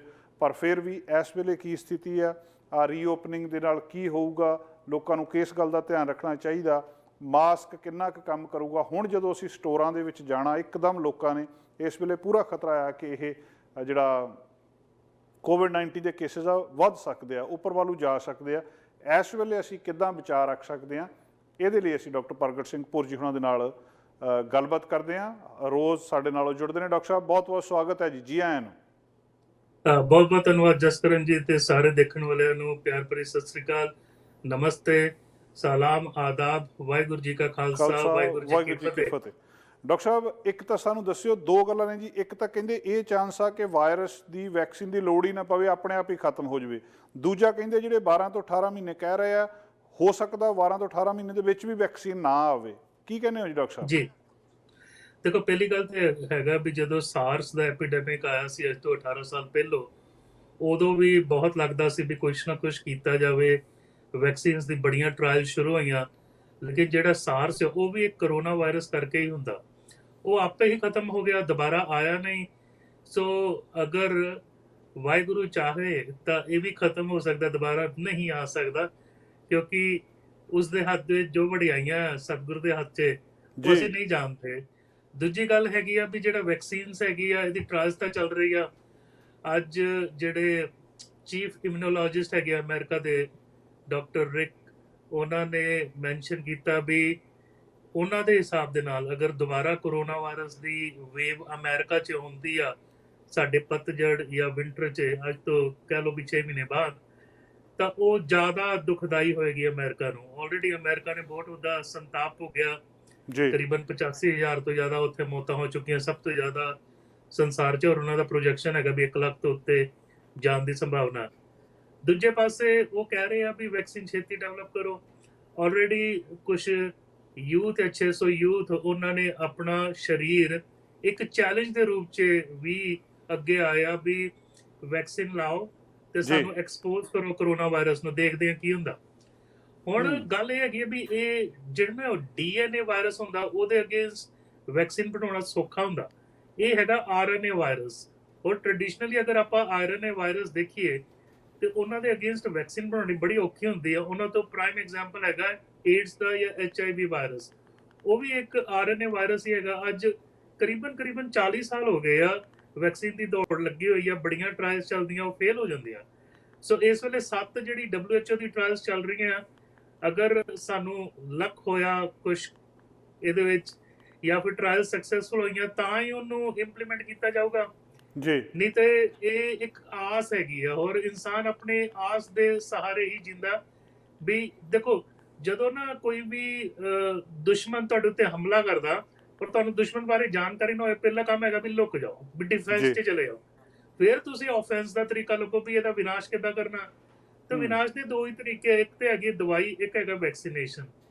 ਸੋ ਫਾਰ ਦਵਾਈ ਕੋਈ ਨਹੀਂ, ਔਰ ਮੇਰੇ ਹਿਸਾਬ ਨਾਲ ਇਹਦੇ ਅਗੇਂਸਟ ਦਵਾਈ ਕੋਈ ਹੋਣੀ ਵੀ ਨਹੀਂ ਆ, ਕਿ ਉਹ ਵਾਇਰਸ ਇੱਕ ਧਾਗਾ ਜਿਹਾ ਹੁੰਦਾ, ਉਹਦਾ ਸੈੱਲ ਵਾਲ ਤਾਂ ਹੁੰਦਾ ਨਹੀਂ, ਉਹਨੂੰ ਕਿੱਦਾਂ ਅਟੈਕ ਕਰੋਗੇ, ਕਿੱਦਾਂ ਉਹਨੂੰ ਕਿਲ ਕਰੋਗੇ, ਆਪਣੇ ਆਪ 'ਚ ਤਾਂ ਇਨਰਟ ਹੁੰਦਾ।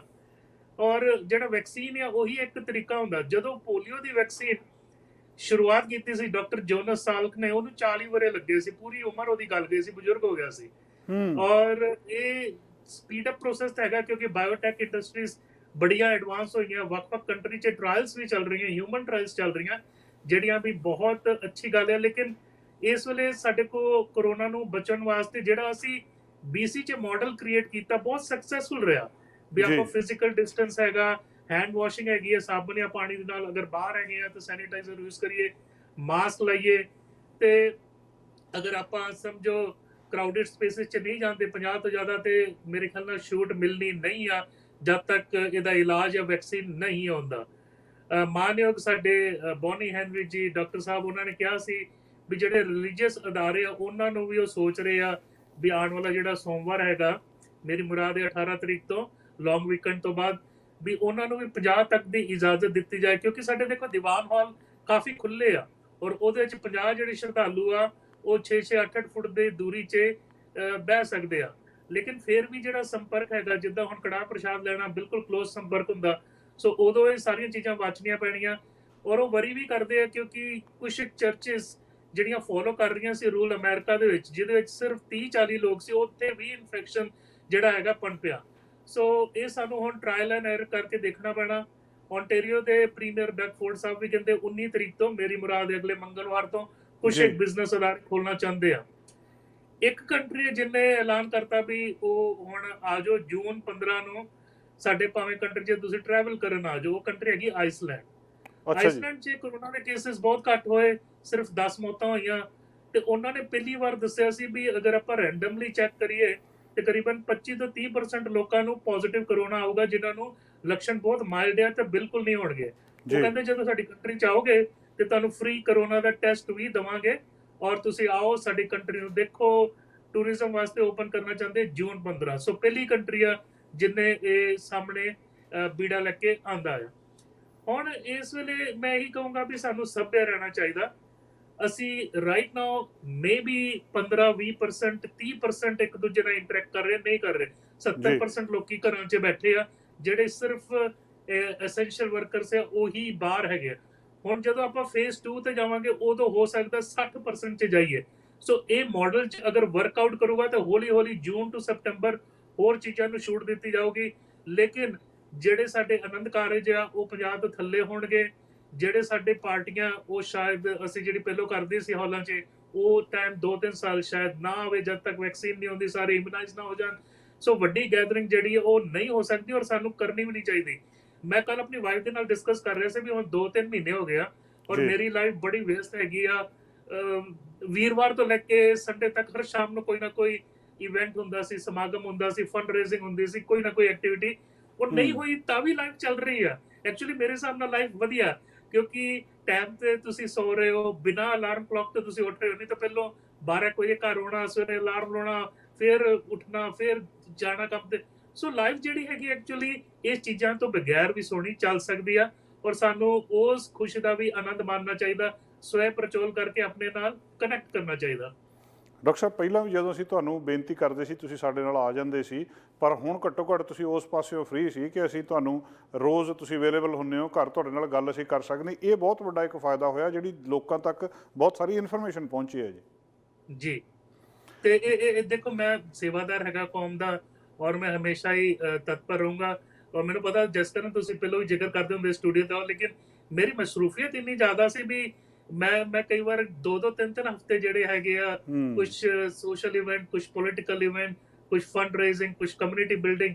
ਸੋ ਉਹ ਸਾਰੀਆਂ ਚੀਜ਼ਾਂ ਜਿਹੜੀਆਂ ਹੈਗੀਆਂ ਹੁਣ ਆਨਲਾਈਨ ਵੀ ਹੋ ਸਕਦੀਆਂ। ਹੁਣ ਵਰਚੁਅਲੀ ਆਲਮੋਸਟ ਤੁਹਾਡੇ ਰੋਜ਼ ਹੀ ਦਰਸ਼ਨ ਕਰੀਦੇ ਔਰ ਸੰਗਤਾਂ ਦੇ ਨਾਲ ਅਸੀਂ ਸਾਂਝੇ ਕਰਦੇ ਤਾਂ ਕਿ ਉਹਨਾਂ ਨੂੰ ਇਨਫੋਰਮੇਸ਼ਨ ਉਹਨਾਂ ਦੀ ਜ਼ਬਾਨ 'ਚ ਸੁਖਾਲੇ ਰੂਪ 'ਚ ਮਿਲ ਸਕੇ। ਜਿਹੜੇ ਨਾ ਮੈਂ ਬੱਚਿਆਂ ਦਾ ਜ਼ਿਕਰ ਕੀਤਾ ਸੀ ਵੀ ਕਾਵਾਸਾਕੀ ਵਰਗੀ ਡਿਜ਼ੀਜ਼ ਜਾਂ ਹਾਈਪਰ ਇਨਫਲੇਮੇਟਰੀ ਰਿਸਪੌਂਸ ਹੁੰਦਾ, ਉਹਦਾ ਹੁਣ ਯੂਰਪ ਤੋਂ ਥੋੜਾ ਰਿਸਰਚ ਆ ਰਿਹਾ ਵੀ ਹੋ ਸਕਦਾ ਵੀ ਕੁਝ ਉਹਨਾਂ ਦੇ ਵਿੱਚ ਜੀਨਸ ਦੇ ਵਿੱਚ ਕੋਈ ਇਸ਼ੂ ਹੋਏ ਕਿਉਂਕਿ ਇਹ ਬਹੁਤ ਘੱਟ ਬੱਚੇ ਹੈਗੇ ਆ। ਅਮਰੀਕਾ 'ਚ 100 ਤੋਂ ਜ਼ਿਆਦਾ ਰਿਪੋਰਟ ਹੋਇਆ ਔਰ ਮੌਂਟਰੀਅਲ 'ਚ 12। ਲੇਕਿਨ ਉਹ ਸੋਚ ਰਿਹਾ ਹੋ ਸਕਦਾ ਵੀ ਇਹਨਾਂ ਦੇ ਵਿੱਚ ਕੁਝ ਜੈਨੇਟਿਕ ਇਸ਼ੂ ਹੈ। ਸੋ ਮੇਬੀ ਕੋਵਿਡ ਜਿਹੜਾ ਹੈਗਾ ਸਾਨੂੰ ਹੋਰ ਜ਼ਿਆਦਾ ਦੱਸ ਰਿਹਾ ਵੀ ਬੱਚਿਆਂ ਦੀ ਜਿਹੜੀ ਪ੍ਰੈਜੈਂਟੇਸ਼ਨ ਆ ਉਹ ਸਿਰਫ ਬੁਖਾਰ, ਖੰਘ ਜਾਂ ਰੈਸਪੀਰੇਟਰੀ ਨਹੀਂ ਹੁੰਦੀ, ਉਹਨਾਂ ਨੂੰ ਉਲਟੀਆਂ ਲੱਗ ਸਕਦੀਆਂ, ਟੱਟੀਆਂ ਲੱਗ ਸਕਦੀਆਂ, ਰੈਸ਼ ਹੋ ਸਕਦਾ, ਅੱਖਾਂ ਲਾਲ ਹੋ ਸਕਦੀਆਂ, ਜ਼ਬਾਨ ਲਾਲ ਹੋ ਸਕਦੀ ਆ, ਉਹਨਾਂ ਦੇ ਟੋਸ ਜਿਹੜੇ ਹੈਗੇ ਨੀਲੇ ਪੀਲੇ ਹੋ ਸਕਦੇ ਆ। ਸੋ ਇਹ ਕੋਵਿਡ ਜਿਹੜਾ ਹੈਗਾ ਹੈਡ ਟੂ ਟੋ, ਜਿਵੇਂ ਇੱਕ ਡਾਕਟਰ ਕਹਿੰਦਾ ਨੋਜ਼ ਟੂ ਟੋਸ, ਜਿਵੇਂ ਉਹਨੇ ਤਕੱਲਸ ਰੱਖਦਾ ਵੀ ਨੱਕ ਤੋਂ ਲੈ ਕੇ ਮੇਰੇ ਪੈਰ ਦੀ ਉਂਗਲਾਂ ਤੱਕ ਇਹ ਕਿੱਥੇ ਵੀ ਅਫੈਕਟ ਕਰ ਸਕਦਾ। ਕਾਫੀ ਜਿਹੜੇ ਨਾ ਐਡਲਟ ਵੀ ਜਿਹੜੇ ਆ ਰਹੇ ਸੀ ਹਸਪੀਟਲ 'ਚ, ਮੇਰੀ ਗੱਲ ਹੁੰਦੀ ਐਮਰਜੈਂਸੀ ਫਿਜ਼ੀਸ਼ੀਅਨਸ ਦੇ ਨਾਲ ਤੇ ਉਹ ਕਹਿ ਰਹੇ ਸੀ ਵੀ ਜਿਹੜਾ ਇਨਸਾਨ ਆ ਉਹਦੇ ਫੇਫੜੇ ਇੰਨੇ ਅਫੈਕਟਡ ਨਹੀਂ ਆ, ਉਹ ਬਰੀਥ ਵੀ ਇੰਨਾ ਰੈਪਿਡ ਨਹੀਂ ਕਰ ਰਿਹਾ। ਨਹੀਂ ਤੇ ਸਾਨੂੰ ਸਾਹ ਚੜਦਾ, ਲੇਕਿਨ ਉਹਦਾ ਆਕਸੀਜਨ 50 ਤੇ ਆ। ਨਾਰਮਲੀ ਸਾਡਾ ਆਕਸੀਜਨ 100 ਤੇ ਹੁੰਦਾ ਅਗਰ ਆਪਾਂ ਹੈਲਦੀ ਹੋਈਏ।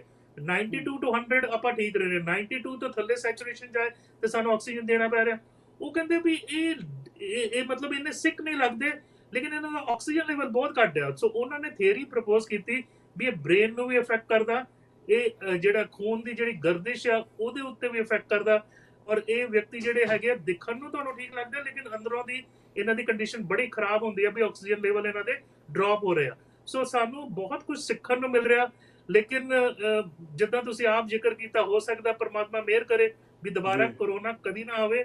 ਲੇਕਿਨ ਬਹੁਤ ਸਾਰੇ ਜਿਹੜੇ ਮਾਹਿਰ ਆ ਉਹ ਸਸਪੈਕਟ ਕਰ ਰਿਹਾ ਵੀ ਅਮਰੀਕਾ ਦੇ ਵਿੱਚ ਖਾਸ ਕਰਕੇ ਹੋ ਸਕਦਾ ਕੈਨੇਡਾ ਦੇ ਵਿੱਚ ਵੀ ਫਾਲ ਜਾਂ ਵਿੰਟਰ 'ਚ ਸੈਕੰਡ ਵੇਵ ਆਉਣ ਦੀ ਸੰਭਾਵਨਾ ਹੈਗੀ ਆ। ਲੇਕਿਨ ਆਪਾਂ ਦੇਖੀਏ ਇਸ ਵੇਲੇ BC ਦੇ ਵਿੱਚ 100 ਤੋਂ ਘੱਟ ਵਿਅਕਤੀ ਆ ਜਿਹੜੇ ਇਲਾਜ ਦੇ ਲਈ ਹਸਪੀਟਲ ਦੀ ਛਤਰ ਛਾਇਆ 'ਚ ਆ, ICU 'ਚ 16 ਜਾਂ 66 ਹਸਪੀਟਲ 'ਚ, ਪਰ ਸਾਡੇ ਕੋਲ 6000 ਬੈੱਡ ਹੈਗਾ। ਸੋ ਅਗਰ ਸਾਡਾ ਕਾਊਂਟ ਵੱਧਦਾ ਵੀ ਆ ਤੇ man power, physical space, expertise ਸਾਡੇ ਕੋਲ ਹੈਗੀ ਆ ਤੇ ਅਸੀਂ ਇਹਨੂੰ ਡੀਲ ਕਰ ਪਾਵਾਂਗੇ।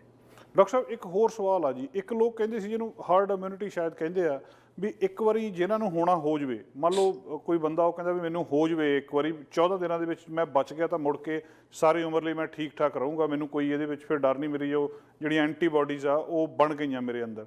ਪਰ ਹੁਣ ਇੱਕ ਹੋਰ ਗੱਲ ਅਸੀਂ ਸੁਣਦੇ ਹਾਂ, ਉਹ ਕਹਿੰਦੇ ਜਿਹਨਾਂ ਨੂੰ COVID-19 ਹੋ ਗਿਆ 14 ਦਿਨ ਤੋਂ ਬਾਅਦ ਉਹ ਠੀਕ ਹੋ ਗਏ, ਉਹਦੇ ਤੋਂ ਬਾਅਦ ਵੀ ਉਹਨਾਂ ਨੂੰ ਕੁਛ ਜਿਹੜੀਆਂ ਪ੍ਰੋਬਲਮਸ ਪੱਕੀਆਂ ਹੋ ਜਾਂਦੀਆਂ, ਇਹ ਕੀ ਖਬਰ ਆ ਜੀ? ਦੇਖੋ ਇਹਦੇ ਕੰਪਲਿਕੇਸ਼ਨਸ ਹੋ ਸਕਦੇ ਆ। ਜਿਹੜੇ ਵਿਅਕਤੀ ਖਾਸ ਕਰਕੇ ਜਿਨ੍ਹਾਂ ਨੂੰ ਲੰਗਸ ਦੇ ਵਿੱਚ ਪ੍ਰੋਬਲਮ ਆਈ, ਉਹਨਾਂ ਦੇ ਵਿੱਚ ਸਟੱਡੀਜ਼ ਜਿਹੜੀਆਂ ਸਾਨੂੰ ਯੂਰਪ ਤੋਂ, ਹਾਂਗਕਾਂਗ ਤੋਂ ਆਈਆਂ, ਉਹਨਾਂ ਨੇ ਦੱਸਿਆ ਵੀ 15% ਲੋਕਾਂ ਦੇ ਜਿਹੜੇ ਫੇਫੜੇ ਆ ਉਹ ਇੱਕ ਕਿਸਮ ਦੇ ਕਮਜ਼ੋਰ ਹੋ ਜਾਂਦੇ ਜਾਂ ਸੈਂਸਿਟਿਵ ਹੋ ਜਾਂਦੇ ਆ। ਜਿੱਦਾਂ ਆਪਾਂ ਪਫਰ ਲੈਣੇ ਪੈਂਦੇ ਆ ਸਾਹ ਦਮੇ ਵਾਸਤੇ, ਉਹਨਾਂ ਨੂੰ ਸਾਹ ਦਮਾ ਟ੍ਰਿਗਰ ਰਹੂਗਾ, ਉਹਨਾਂ ਨੂੰ ਪਫਰ ਲੰਬੇ ਅਰਸੇ ਤੱਕ ਲੈਣਾ ਪਊਗਾ। ਜਿਹੜੇ ਫੇਫੜੇ ਆ ਉਹਦੇ ਵਿੱਚ ਇਨਫਲੇਮੇਸ਼ਨ, ਸੋਜ ਹੋ ਕੇ ਫਿਰ ਸਕਾਰਿੰਗ ਹੁੰਦੀ ਆ। ਜਿੱਦਾਂ ਸਮਝੋ ਵੀ ਮੇਰੇ ਹੱਥ 'ਚ ਕੋਈ ਸਰਜਰੀ ਕੀਤੀ ਆ ਤੇ ਟਾਂਕੇ ਲਾ, ਉਹਦੇ ਬਾਅਦ ਜਿਹੜੀ ਉਹ ਸਕਾਰ ਰਹਿੰਦਾ, ਨਿਸ਼ਾਨ ਰਹਿੰਦਾ, ਉਹਦਾ ਫੇਫੜਿਆਂ ਦੇ ਵਿੱਚ ਵੀ ਫਾਈਬਰੋਸਿਸ ਜਾਂ ਸਕਾਰਿੰਗ ਕਰਕੇ ਉਹਦੇ ਕਰਕੇ ਕ੍ਰੋਨਿਕ ਲੰਗ ਡਿਜ਼ੀਜ਼ ਹੋ ਸਕਦੀ ਹੈ। ਕਈਆਂ ਦਾ ਹਾਰਟ ਜਿਹੜਾ ਹੈਗਾ ਉਹ ਵੀਕ ਹੋਇਆ, ਕਈਆਂ ਦੇ ਕਿਡਨੀਜ਼ ਵੀਕ ਹੋਏ, ਹੁਣ ਕਈਆਂ ਨੂੰ ਸਟ੍ਰੋਕ ਹੋਇਆ, ਸਟ੍ਰੋਕ ਕਰਕੇ ਜਿਹੜੇ ਕੰਪਲਿਕੇਸ਼ਨਸ ਹੈ ਉਹ ਆ। ਸੋ ਬੇਸਿਕਲੀ ਸਾਡੇ ਬ੍ਰੇਨ ਤੋਂ ਲੈ ਕੇ ਸਾਡੇ ਪੈਰਾਂ ਤੱਕ ਕਿਹੜੇ ਵੀ ਆਰਗਨ ਨੂੰ ਇਹ ਅਫੈਕਟ ਕਰ ਰਿਹਾ। ਔਰ ਫੇਫੜਿਆਂ ਦੇ ਵਿੱਚ ਉਹਨਾਂ ਦੇਖਿਆ ਸੀ 15% ਲੋਕੀ ਜਿਹੜੇ ਰਿਕਵਰ ਹੁੰਦੇ ਕੋਵਿਡ ਤੋਂ, ਉਹਨਾਂ ਨੂੰ ਲੰਗ ਪ੍ਰੋਬਲਮ ਕ੍ਰੋਨਿਕ ਨੇਚਰ 'ਚ ਰਹਿੰਦੀ ਆ। ਜਿੱਦਾਂ ਵੀ ਉਹਨਾਂ ਨੂੰ ਬਹੁਤ ਲੰਬੇ ਅਰਸੇ ਵਾਸਤੇ ਹੋ ਸਕਦਾ ਪਫਰਸ ਲੈਣੇ ਪੈਣ ਸਾਹ ਦਮੇ ਦੇ। ਦੂਜੀ ਜਿਹੜੀ ਇਮਿਊਨਿਟੀ ਦੀ ਗੱਲ ਹੈਗੀ ਆ, ਇਹਦੇ 'ਚ ਸਾਊਥ ਕੋਰੀਆ ਹੀ ਸਾਨੂੰ ਰਿਸਰਚ ਦੱਸ ਰਿਹਾ, ਹੋਰ ਕੰਟਰੀ ਤੋਂ ਇੰਨੀ ਨਹੀਂ ਆ ਰਹੀ।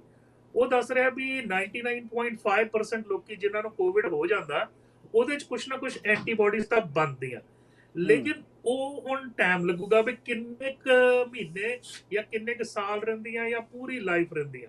ਦੇਖੋ ਕੁਛ ਇੱਕ ਵਾਇਰਸ ਹੈ, ਜਿੱਦਾਂ ਹੁਣ ਚਿਕਨ ਪੌਕਸ ਹੈ। ਮੈਂ ਜਦੋਂ ਨਿੱਕਾ ਸੀ 6-7 ਸਾਲ ਦਾ, ਮੈਨੂੰ ਬੰਬੇ ਹੋਇਆ ਸੀ, ਉਹਦੇ ਬਾਅਦ ਮੈਨੂੰ ਚਿਕਨ ਪੌਕਸ ਕਦੀ ਨਹੀਂ ਹੋਣਾ ਕਿਉਂਕਿ ਮੇਰੀ ਪੂਰੀ ਲਾਈਫ ਦੀ ਐਂਟੀਬਾਡੀਜ਼ ਬਣ ਚੁੱਕੀ ਆ। ਇਦਾਂ ਹੀ ਟ੍ਰੈਡੀਸ਼ਨਲੀ ਜਦੋਂ ਆਪਾਂ ਵੈਕਸੀਨ ਨਹੀਂ ਹੁੰਦੇ ਸੀ, ਸਾਡੀ ਬੋਡੀ ਦੇ ਵਿੱਚ ਐਂਟੀਬਾਡੀਜ਼ ਬਣਦੀਆਂ ਸੀ। ਜਿਹੜਾ ਇਨਫਲੂਐਂਜ਼ਾ ਦਾ ਵਾਇਰਸ ਹੈਗਾ, ਫਲੂ ਦਾ ਵਾਇਰਸ, ਉਹਦੇ ਵੀ ਐਂਟੀਬਾਡੀਜ਼ ਬਣਦੀਆਂ, ਲੇਕਿਨ ਹਰ ਸਾਲ ਉਹ ਆਪਣਾ ਸਟਰਕ ਕਰ ਲੈਂਦਾ। ਇਸ ਲਈ ਸਾਨੂੰ ਫਲੂ ਸ਼ਾਟ ਹਰ ਸਾਲ ਲਾਉਣਾ ਪੈਂਦਾ ਕਿਉਂਕਿ ਉਹ ਕੰਪੋਜੀਸ਼ਨ ਆਪਣਾ ਚੇਂਜ ਕਰ ਲੈਂਦਾ ਸਰਵਾਈਵਲ ਵਾਸਤੇ। ਹੁਣ ਕਰੋਨਾ ਵਾਸਤੇ ਸਾਡੇ ਕੋਲ ਇਸ ਵੇਲੇ ਇੰਨੀ ਇਨਫੋਰਮੇਸ਼ਨ ਨਹੀਂ ਆ। ਕੱਲ ਐਂਟੀਬਾਡੀ ਟੈਸਟਿੰਗ ਵੀ 1 ਮਿਲੀਅਨ ਜਿਹੜੇ ਹੈਗਾ ਉਹਦਾ ਐਲਾਨ ਹੋਇਆ ਕੈਨੇਡਾ 'ਚ। ਔਰ ਜਿਹੜੀ ਡਾਇਓਸੋਰਿਨ ਇਟਲੀ ਦੀ ਕੰਪਨੀ ਆ, ਉਹਨਾਂ ਦੇ ਨਾਲ ਸੰਧੀ ਕੀਤੀ ਹੈ ਕੈਨੇਡੀਅਨ ਗਵਰਨਮੈਂਟ ਨੇ।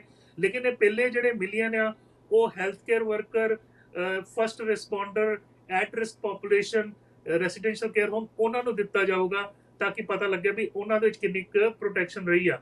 ਇਸ ਵੇਲੇ ਸਾਡੇ ਕੋਲ ਅੰਕੜੇ ਨਹੀਂ ਆ, ਲੇਕਿਨ ਮੋਟੇ-ਮੋਟੇ ਵੀ 10 ਤੋਂ 13% ਹੈਲਥ ਕੇਅਰ ਵਰਕਰ ਵੀ ਇਸ ਤੋਂ ਇਨਫੈਕਟਡ ਹੋਏ ਆ। ਪਰਸੋਂ ਇੱਕ ਨਰਸ, ਪਹਿਲੀ ਨਰਸ ਜਿਹੜਾ ਹੈਗਾ ਡਾਕਟਰ ਬ੍ਰਾਇਨ ਬੀਟਲਮੈਨ, ਉਹ ਰੈਸੀਡੈਂਸ਼ੀਅਲ ਕੇਅਰ ਹੋਮ 'ਚ 57 ਸਾਲ ਦਾ ਸੀ, ਓਨਟਾਰੀਓ 'ਚ, ਉਹਨੇ ਦਮ ਤੋੜਿਆ। ਤੁਹਾਨੂੰ ਪਤਾ ਇੱਕ ਡੈਂਟਿਸਟ ਵੈਂਕੂਵਰ 'ਚ ਜਦੋਂ ਕਾਨਫਰੰਸ ਸੀ, ਉਹਦੇ ਬਾਅਦ ਸਿੱਕ ਹੋ ਕੇ ਓਨਟਾਰੀਓ 'ਚ ਇੱਕ 44 ਸਾਲ ਦਾ ਵਿਅਕਤੀ ਸੀ, ਡਾਕਟਰ ਜਿਹੜਾ ਸਪੈਸ਼ਲਿਸਟ ਸੀ, ਉਹਦੀ ਵੀ ਮੌਤ ਹੋਈ ਆ। ਸੋ ਇਹ ਜਿਹੜੀਆਂ ਗੱਲਾਂ ਜਿਹੜੀਆਂ ਹੈਗੀਆਂ ਸਾਡੇ ਸਾਹਮਣੇ ਆ ਰਹੀਆਂ, ਲੇਕਿਨ ਜਿਹੜੇ ਫਰੰਟ 'ਚ ਸਾਡੇ ਹੀਰੋਜ਼ ਕੰਮ ਕਰ ਰਹੇ ਆ, ਜਾਂ ਹੀਰੋਇਨਸ ਮੈਂ ਕਹੂੰਗਾ, ਨਰਸਿਸ ਵੀ ਹੀਰੋ ਜਾਂ ਹੀਰੋਇਨਸ ਕਹਿ ਲਓ ਤੁਸੀਂ, ਉਹ ਸਾਰੇ ਹੀ ਸਲੂਟ ਦੇ ਹੱਕਦਾਰ ਨੇ। ਡਾਕਟਰ ਸਾਹਿਬ ਇੱਕ ਅੱਜ ਖਬਰ ਹੋਰ ਆ ਰਹੀ ਹੈ ਕਿ ਜਿਹੜੇ ਗਰੋਸਰੀ ਸਟੋਰ ਆ ਉਹ ਤੁਹਾਨੂੰ ਜਾਂ ਦੂਜੇ ਜਿਹੜੇ ਸਟੋਰ ਆ ਜਿੱਥੇ ਅਸੀਂ ਜਾਣਾ ਰਿਟੇਲ ਸਟੋਰਸ ਦੇ ਉੱਤੇ, ਉਹ ਤੁਹਾਨੂੰ ਜ਼ਰੂਰੀ ਕਰ ਸਕਦੇ ਆ ਵੀ ਇੱਥੇ ਆਉਣਾ ਤਾਂ ਮਾਸਕ ਪਾ ਕੇ ਆਓ। ਕੁਝ ਸਟੋਰ ਨੇ ਸਰ ਇਹ ਕਰ ਦਿੱਤਾ ਵੀ ਜੇ ਤੁਹਾਡੇ ਕੋਲ ਹੈ ਨਹੀਂ, $1 ਦਾ ਮਾਸਕ ਅਸੀਂ ਤੁਹਾਨੂੰ ਪ੍ਰੋਵਾਈਡ ਕਰਾਂਗੇ, ਉਹ ਲੈ ਲਓ ਤੇ ਤੁਸੀਂ ਉਹ ਪਾ ਕੇ ਆਓ। ਇਹਦੇ ਬਾਰੇ ਕਹਿੰਦੇ ਕੰਟਰੋਵਰਸੀ ਆ ਵੀ ਮਾਸਕ ਦੇ ਨਾਲ ਕੋਈ ਫਾਇਦਾ ਹੁੰਦਾ ਕਿ ਨਹੀਂ ਹੁੰਦਾ ਜੀ? ਦੇਖੋ ਦੋ ਤਿੰਨ ਗੱਲਾਂ। WHO ਦੀ ਜਿਹੜੀ ਵੈਬਸਾਈਟ ਹੈ, ਅੱਜ ਵੀ ਮਾਸਕ ਨੂੰ ਉਹਨਾਂ ਨੇ ਸਭ ਤੋਂ ਥੱਲੇ ਰੱਖਿਆ। ਉਹਨਾਂ ਨੇ ਹੋਰ ਚੀਜ਼ਾਂ ਜਿਹੜੀ ਹੈਂਡ ਵਾਸ਼ਿੰਗ ਆ, ਫਿਜ਼ੀਕਲ ਡਿਸਟੈਂਸ ਆ, ਈਵਨ ਪਲੈਕਸੀ ਗਲਾਸ। ਅੱਜ ਮੈਂ ਆਫਿਸ ਤੋਂ ਕਰ ਰਿਹਾ, ਮੈਂ ਬੜੇ ਚਿਰ ਬਾਅਦ ਆਇਆ, ਮੇਰੇ ਟੇਬਲ ਦੇ ਉੱਤੇ ਵੀ, ਐਗਜ਼ਾਮ ਟੇਬਲ ਦੇ ਉੱਤੇ ਵੀ, ਜਿਹੜਾ ਮੇਰਾ ਡੈਸਕ ਹੈ ਉਹਦੇ ਉੱਤੇ ਪਲੈਕਸੀ ਗਲਾਸ ਹੈ, ਬਾਹਰ ਵੀ ਲੱਗਾ ਰਿਸੈਪਸ਼ਨ 'ਚ। ਸੋ ਉਹਨਾਂ ਨੇ ਇਹ ਨੰਬਰ 3 ਚੱਕਿਆ ਮਾਸਕ। ਲੇਕਿਨ ਮੇਰੀ ਆਪਣੀ ਪਰਸਨਲ ਸੋਚ ਆ ਵੀ ਮਾਸਕ ਤੁਹਾਨੂੰ ਪ੍ਰੋਟੈਕਸ਼ਨ ਦਊਗਾ, ਭਾਵੇਂ ਜਿੰਨੀ ਮਰਜ਼ੀ ਦਿੰਦਾ। ਸਮਝੋ ਮੈਨੂੰ ਕੋਵਿਡ ਹੈਗਾ, ਮੈਂ ਮਾਸਕ ਲਾਇਆ ਆ, ਅਗਰ ਮੈਂ ਖੰਘਦਾ ਤੇ ਮੇਰੇ ਕੋਲ ਹੀ ਮੇਰਾ ਸੈਕ੍ਰੀਸ਼ਨਸ ਰਹਿੰਦਾ ਅਰਾਊਂਡ 90-95%। ਔਰ ਅਗਲੇ ਨੇ ਅਗਰ ਲਾਇਆ ਤੇ ਉਹਦੇ ਕੋ ਵੀ ਕੁਛ ਨਾ ਕੁਛ ਪ੍ਰੋਟੈਕਸ਼ਨ ਤੇ ਹੋਊਗਾ, ਭਾਵੇਂ ਹੋਮਮੇਡ ਮਾਸਕ ਹੋਵੇ ਜਾਂ ਸਸਤਾ ਵਾਲਾ ਵੀ ਮਾਸਕ ਹੋਵੇ। ਹੁਣ ਕਈ ਜਿਵੇਂ ਹੁਣ ਦਸਤਾਰ ਬੰਨੀ ਆ, ਉਹਦੇ ਕੁੰਡੀਆਂ ਹੁੰਦੀਆਂ ਜਿਹੜੇ ਕੰਨ ਦੇ ਪਿੱਛੇ ਲਾਉਣੀਆਂ, ਉਹ ਬੜਾ ਅਨਕੰਫਰਟੇਬਲ ਹੁੰਦਾ। ਨਹੀਂ ਤੇ ਆਪਾਂ 2 ਪਿੰਨਾਂ ਲਾ ਕੇ ਇੱਥੇ ਮਾਸਕ ਲਾ ਕੇ ਇੱਥੇ ਵੀ ਆਪਾਂ ਕਰ ਸਕਦੇ, ਬੜੀ ਈਜ਼ੀਲੀ ਹੁੰਦਾ। ਇੱਕ ਵੀਡੀਓ ਵਾਇਰਲ ਹੋ ਰਹੀ ਹੈ ਦਿੱਲੀ ਤੋਂ, ਇੱਕ ਸਰਦਾਰ ਆ ਉਹਨਾਂ ਨੇ ਕੀਤੀ ਆ। ਮਾਸਕ ਜ਼ਰੂਰ ਲਾਉਣਾ ਚਾਹੀਦਾ, ਔਰ ਹਿੰਦੁਸਤਾਨ 'ਚ ਤਾਂ ਐਕਚੁਅਲੀ ਮਾਸਕ ਜਿਹੜਾ ਹੈਗਾ ਕੰਪਲਸਰੀ ਹੈ। ਅਗਰ ਮਾਸਕ ਨਹੀਂ ਲਾਓਗੇ ਤਾਂ ਫਾਈਨ ਆ। ਤੁਸੀਂ ਦੇਖੋ ਤਾਇਵਾਨ ਨੇ ਜਿਹੜੀ ਬੈਟਲ ਕਿਉਂ ਵਿਨ ਕੀਤੀ, ਤਾਇਵਾਨ 130 ਮੀਲ ਆ ਚਾਈਨਾ ਦੇ ਲਾਗੇ ਬਿਲਕੁਲ ਪੈਂਦਾ। ਜਦੋਂ ਉਹਨਾਂ ਦੇ ਕੇਸਿਸ ਆਏ ਜਨਵਰੀ ਦੇ ਵਿੱਚ, ਸਾਰੇ ਉਹ ਸੈਲਫੋਨ ਦੇ ਨਾਲ ਕਨੈਕਟਡ ਆ, ਸਾਰਿਆਂ ਨੂੰ ਇਨਫੋਰਮੇਸ਼ਨ ਮਿਲੀ, ਸਾਰਿਆਂ ਨੂੰ ਫ੍ਰੀ ਮਾਸਕ ਪ੍ਰੋਵਾਈਡ ਕੀਤੇ ਗਏ। ਸੋ ਇਸ ਲਈ ਉਹ ਟ੍ਰਾਂਸਮਿਸ਼ਨ ਘਟਿਆ। ਸੋ ਸਾਨੂੰ ਮੇਰੇ ਖਿਆਲ ਦੇ ਨਾਲ ਮਾਸਕ ਲੰਬੇ ਅਰਸੇ ਤੱਕ ਲਾਉਣਾ ਚਾਹੀਦਾ। ਔਰ ਜਦੋਂ ਖਾਸ ਕਰਕੇ ਆਪਾਂ ਬਾਹਰ ਜਾਂਦੇ ਹਾਂ, ਗਰੋਸਰੀ ਲੈਣ ਜਾਂਦੇ ਆ, ਟਰੈਵਲ ਕਰਨ ਜਾਂਦੇ ਆ, ਕੰਮਾਂ 'ਚ ਜਾਂਦੇ ਆ, ਲਾਉਣੇ ਚਾਹੀਦੇ ਆ। ਜਿਹੜੀ N95 ਮਾਸਕ ਆ, ਉਹ ਫਸਟ ਲਾਈਨ 'ਚ ਜਿਹੜੇ ਕੰਮ ਕਰ ਰਹੇ ਉਹਨਾਂ ਦੇ ਲਈ ਆ, ਸਾਰਿਆਂ ਦੇ ਲਈ ਲੋੜ ਨਹੀਂ ਆ। N95 ਮਾਸਕ ਉੱਦਾਂ ਤੁਹਾਨੂੰ ਲੱਭਣੇ ਵੀ ਨਹੀਂ ਆ, ਬਹੁਤ ਮਹਿੰਗੇ ਆ, ਉਹ ਤਾਂ ਹੈਲਥ ਕੇਅਰ ਵਰਕਰਸ ਯੂਜ਼ ਕਰਦੇ ਆ। ਅੱਜ ਇੱਕ ਹੋਰ ਵਾਇਰੋਲੋਜਿਸਟ ਹੈਗੇ ਆ ਡਾਕਟਰ ਫਲੇਅਰ, ਉਹਨਾਂ ਨੇ ਆਪਣੀ ਵੀਡੀਓ ਵੀ CNN 'ਚ ਦੱਸੀ ਆ ਵੀ ਉਹ ਸਾਰਾ ਕੁਝ ਪ੍ਰੀਕਾਸ਼ਨਸ ਲੈਂਦੇ ਰਹੇ। ਉਹ ਟਰੈਵਲ ਕਰ ਰਹੇ ਸੀ ਪਲੇਨ ਦੇ ਵਿੱਚ, ਬਿਲਕੁਲ ਫਿਜ਼ੀਕਲ ਡਿਸਟੈਂਸ ਸਾਰਾ ਕੁਝ ਸੀ, ਲੇਕਿਨ ਉਹ ਸੋਚਦੇ ਆ ਵੀ ਅੱਖਾਂ ਦੇ ਰਾਹੀਂ ਸ਼ਾਇਦ ਵਾਇਰਸ ਗਿਆ, ਕਿਉਂਕਿ ਅੱਖ ਦੀ ਸ਼ੀਲਡ ਨਹੀਂ ਸੀ, ਮਾਸਕ ਉਹ ਤੋਂ N95 ਸੀ। ਸੋ ਵਾਇਰਸ ਅੱਖਾਂ ਦੇ ਰਾਹੀਂ, ਨੱਕ ਦੇ ਰਾਹੀਂ, ਮੂੰਹ ਦੇ ਰਾਹੀਂ ਵੀ ਜਾ ਸਕਦਾ, ਲੇਕਿਨ ਸਾਨੂੰ ਐਟਲੀਸਟ ਸਾਡਾ ਨੱਕ ਔਰ ਮੂੰਹ ਮਾਸਕ ਦੇ ਨਾਲ ਢੱਕਣਾ ਚਾਹੀਦਾ ਜਦੋਂ ਅਸੀਂ ਬਾਹਰ ਜਾਂਦੇ ਹਾਂ। ਡਾਕਟਰ ਸਾਹਿਬ, ਆਖਰੀ ਸਵਾਲ, ਇਹਨਾਂ ਦਿਨਾਂ ਦੇ ਵਿੱਚ ਲੋਕਾਂ ਦੇ ਕਾਰੋਬਾਰਾਂ ਦਾ ਮੰਦਾ ਪਿਆ, ਲੋਕਾਂ ਦੀ ਸਿਹਤ ਡਾਊਨ ਹੋਈ, ਬੜੀਆਂ ਪ੍ਰੋਬਲਮਸ ਆਈਆਂ, ਕਿਤੇ ਨਾ ਕਿਤੇ ਸਾਡਾ ਮਨੋਬਲ ਡਿੱਗ ਪੈਂਦਾ, ਬੰਦਾ ਉਦਾਸ ਹੋ ਜਾਂਦਾ। ਤੁਸੀਂ ਕਿਉਂਕਿ ਅਧਿਆਤਮ ਦੇ ਨਾਲ ਵੀ ਸੰਬੰਧ ਰੱਖਦੇ ਹੋ, ਸਾਇੰਸ ਦੇ ਵੀ ਤੁਸੀਂ ਮਾਹਰ ਹੋ, ਕੀ ਕਹੋਗੇ ਇਸ ਵੇਲੇ ਕਿ ਉਹ ਜਿਹੜਾ ਮਨੋਬਲ ਡਿੱਗ ਪਿਆ, ਕਿਤੇ ਬੰਦਾ ਨਿਰਾਸ਼ ਹੋ ਗਿਆ, ਕਿਤੇ ਘਾਟਾ ਪੈ ਗਿਆ, ਕਿਤੇ ਉਦਾਸ ਹੋ ਗਿਆ, ਇਹਦੇ ਵਿੱਚੋਂ ਕਿੱਦਾਂ ਬਾਹਰ ਆਇਆ ਜਾ ਸਕਦਾ ਜੀ? ਦੇਖੋ, ਘਾਟਾ ਨਫਾ ਨੁਕਸਾਨ ਇਹ ਜ਼ਿੰਦਗੀ 'ਚ ਹੁੰਦੇ ਰਹਿਣੇ ਆ, ਫਾਇਦੇ ਵੀ ਹੁੰਦੇ ਆ, ਨੁਕਸਾਨ ਵੀ ਹੁੰਦੇ ਆ। ਲੇਕਿਨ ਦੇਖੋ, ਭਈ ਪ੍ਰਾਪਤ ਮਾਨੁਖ ਦੇ ਹੁਰੀਆ, ਗੋਬਿੰਦ ਮਿਲਨ ਕੀ ਇਹ ਤੇਰੀ ਬਰੀਆ, ਅਵਰ ਕਾਜ ਤੇਰੇ ਕਿਤੇ ਨਾ ਕਾਮ ਮਿਲ, ਸਾਧ ਸੰਗਤ ਪਜ ਕੇਵਲ ਨਾਮ, ਗੁਰ ਕਿਰਪਾ ਔਰ ਭਗਤ ਕਮਾਈ, ਤਬੇ ਮਾਨਸ ਦੇਹੀ ਪਾਈ। ਇਹ ਸਰੀਰ ਹੈ ਨਾ, ਬਹੁਤ ਮੁਸ਼ਕਿਲ ਦੇ ਨਾਲ ਮਿਲਦਾ। ਇਹਦਾ ਨਾ ਇੱਕ ਇੱਕ ਅੰਗ ਆ, ਇਹ ਅਨਮੋਲ ਆ। ਸੋ ਅਗਰ ਸਮਝੋ ਤੁਹਾਡਾ ਘਾਟਾ ਪੈ ਗਿਆ ਮਿਲੀਅਨ ਦਾ, ਤੇ ਤੁਸੀਂ ਦੇਖੋ ਤੁਹਾਡੀ ਇੱਕ ਇੱਕ ਅੱਖ ਜਿਹੜੀ ਹੈਗੀ ਆ, ਉਹ 50 ਟ੍ਰਿਲੀਅਨ ਤੋਂ ਵੀ ਜ਼ਿਆਦਾ ਮਹਿੰਗੀ ਜੋ, ਔਰ ਪਰਮਾਤਮਾ ਨੇ ਤੁਹਾਨੂੰ ਉਹ ਫ੍ਰੀ ਦਿੱਤੀ ਦਾਨ 'ਚ। ਸੋ ਇਸ ਲਈ ਇਹ ਬਾਹਰਲੇ ਘਾਟੇ ਜਿਹੜੇ ਹੈਗੇ ਆ, ਇਹ ਆਪੇ ਹੀ ਪੂਰੇ ਹੋ ਸਕਦੇ ਆ, ਔਰ ਹੋ ਜਾਣਗੇ। ਨਾ ਕਰ ਚਿੰਤਾ ਹੈ ਕਰਤੇ, ਤੂੰ ਕਿਉਂ ਚਿੰਤਾ ਕਰ ਰਿਹਾ? ਤੂੰ ਕਾਹੇ ਡੋਲੇ ਪ੍ਰਾਣੀਆਂ, ਤੁਧ ਰੱਖੇਗਾ ਸਿਰਜਣਹਾਰ, ਜਿਨ ਪਦਾਈ ਤੂ ਦੀ ਆ ਸੋਈ ਦੇ ਦਾ, ਵੀ ਤੂੰ ਚਿੰਤਾ ਨਾ ਕਰ। ਦੇਖੋ, ਚੱਚੇ ਤੋਂ 3 ਲਫ਼ਜ਼ ਹੈਗੇ ਆ। ਚੱਚੇ ਤੋਂ ਹੈਗੀ ਚਿੰਤਾ, ਜਿਹੜੀ ਬਹੁਤ ਸਾਰੇ ਲੋਕਾਂ ਨੂੰ ਐਂਗਜ਼ਾਇਟੀ ਹੋਈ ਪਈ ਆ, ਮੇਰਾ ਕੀ ਬਣੂਗਾ, ਮੇਰਾ ਬਿਜ਼ਨਸ ਡੁੱਬ ਜਾਊਗਾ, ਮੇਰੇ ਪੈਸੇ ਡੁੱਬ ਜਾਣਗੇ, ਮੇਰੀ ਘਰ ਦੀ ਕਿਸ਼ਤ, ਉਹ ਸਾਰੀ ਚਿੰਤਾ ਦੇ ਅਧੀਨ। ਨਾ ਕਰ ਚਿੰਤਾ ਹੈ ਕਰਤੇ, ਚਿੰਤਾ ਤਾਂ ਕੀ ਕੀਜੀਏ ਜੋ ਅਨਹੋਣੀ ਹੋਏ। ਇਹ ਕਿਹੜੀ ਅਨਹੋਣੀ ਗੱਲ ਹੈ? ਤੇ ਪਹਿਲਾਂ ਵੀ ਸੰਸਾਰ 'ਚ ਹੁੰਦਾ ਹੈ। ਸੋ ਚੱਚੇ ਤੋਂ 3 ਲਫ਼ਜ਼ ਹੈਗੇ ਆ, ਚਿੰਤਾ, ਚੇਤਾ ਤੇ ਚਿਖਾ। ਸੋ ਆਪਣੀ ਚਿੰਤਾ ਨੂੰ ਪਰਮਾਤਮਾ ਦੇ ਚੇਤੇ 'ਚ ਲੈ ਜਾਓ ਤੇ ਉਹਦੀ ਜਲਨ ਵਰਗੀ ਚਿਖਾ ਤੋਂ ਬਚ ਜਾਓਗੇ। ਸੋ ਇਸ ਲਈ ਆਪਣੇ ਜਿਹੜੇ ਇਮੋਸ਼ਨਸ ਆ, ਭਾਵਨਾਵਾਂ ਆ, ਗੁਰੂ ਦੇ ਅੱਗੇ ਸਰੈਂਡਰ ਕਰੋ। ਜਦੋਂ ਮੱਥਾ ਟੇਕਦੇ ਸ਼ਬਦ ਗੁਰੂ ਨੂੰ, ਉੱਥੇ ਕਰਿਆ ਕਰੋ, ਹੇ ਵਾਹਿਗੁਰੂ, ਮੈਂ ਆਪਣੀ ਮੱਤ ਇੱਥੇ ਛੱਡ ਕੇ ਗੁਰ ਕੀ ਮੱਤ ਤੂੰ ਲੈ ਇਹ ਆਨੇ, ਭਗਤ ਬਿਨਾ ਬਹੁਤ ਡੂਬੇ ਸਿਆਣੇ। ਭਗਤੀ ਦੇ ਨਾਲ ਹੀ ਤੁਸੀਂ ਤਰਨਾ, ਉਹ ਸਾਗਰ ਤਰਿਆ ਜਾ ਸਕਦਾ। ਔਰ ਸਾਨੂੰ ਬੜੀ ਮਤਲਬ ਸਾਡੇ ਝੋਲੀ ਵਿੱਚ ਮਹਾਰਾਜ ਨੇ ਦਾਤਾਂ ਪਾਈਆਂ ਵੀ ਅਸੀਂ ਬਿਖਮ ਟਾਈਮ ਦੇ ਵਿੱਚ ਵੀ ਕੱਟ ਸਕਦੇ। ਤੁਸੀਂ ਉਹ ਟਾਈਮ ਦੇਖੋ, ਮੀਰ ਮਨੂ ਦੀ ਜੇਲ੍ਹ 'ਚ ਸਵਾ ਮਨ ਪੀਸ ਕੇ ਗਲਾਂ 'ਚ ਬੱਚਿਆਂ ਦੇ ਟੋਟਿਆਂ ਦੇ ਹਾਰ ਪਾਏ ਹੋਏ ਸੀ ਬੀਬੀਆਂ ਨੇ। ਤੁਸੀਂ ਉਹ ਦੇਖੋ, ਭਾਈ ਮਨੀ ਸਿੰਘ ਜਿਹੜਾ ਹੈਗਾ ਬੰਦ ਕੱਟ ਰਹੇ ਆ। ਭਾਈ ਤਾਰੂ ਸਿੰਘ ਕਹਿੰਦੇ ਵੀ ਨਹੀਂ, ਖੋਪਰ ਲਵਾ ਦਿਓ, ਵਾਲ ਨਹੀਂ ਕੱਟਣ ਦੇਣੇ। ਤੁਸੀਂ ਉਹ ਸਮਾਂ ਦੇਖੋ, ਝੜਕੀਆਂ 'ਚ ਚੜੇ, ਉਬਲ ਗਏ ਦੇਗਾਂ ਦੇ ਵਿੱਚ, ਆਰਿਆਂ ਦੇ ਨਾਲ ਤਨ ਚਰਵਾਏ। ਤੇਰੇ ਭਾਣੇ ਨੂੰ ਮਿੱਠਾ ਕਰਕੇ ਮੰਨਣਾ ਪੈਣਾ।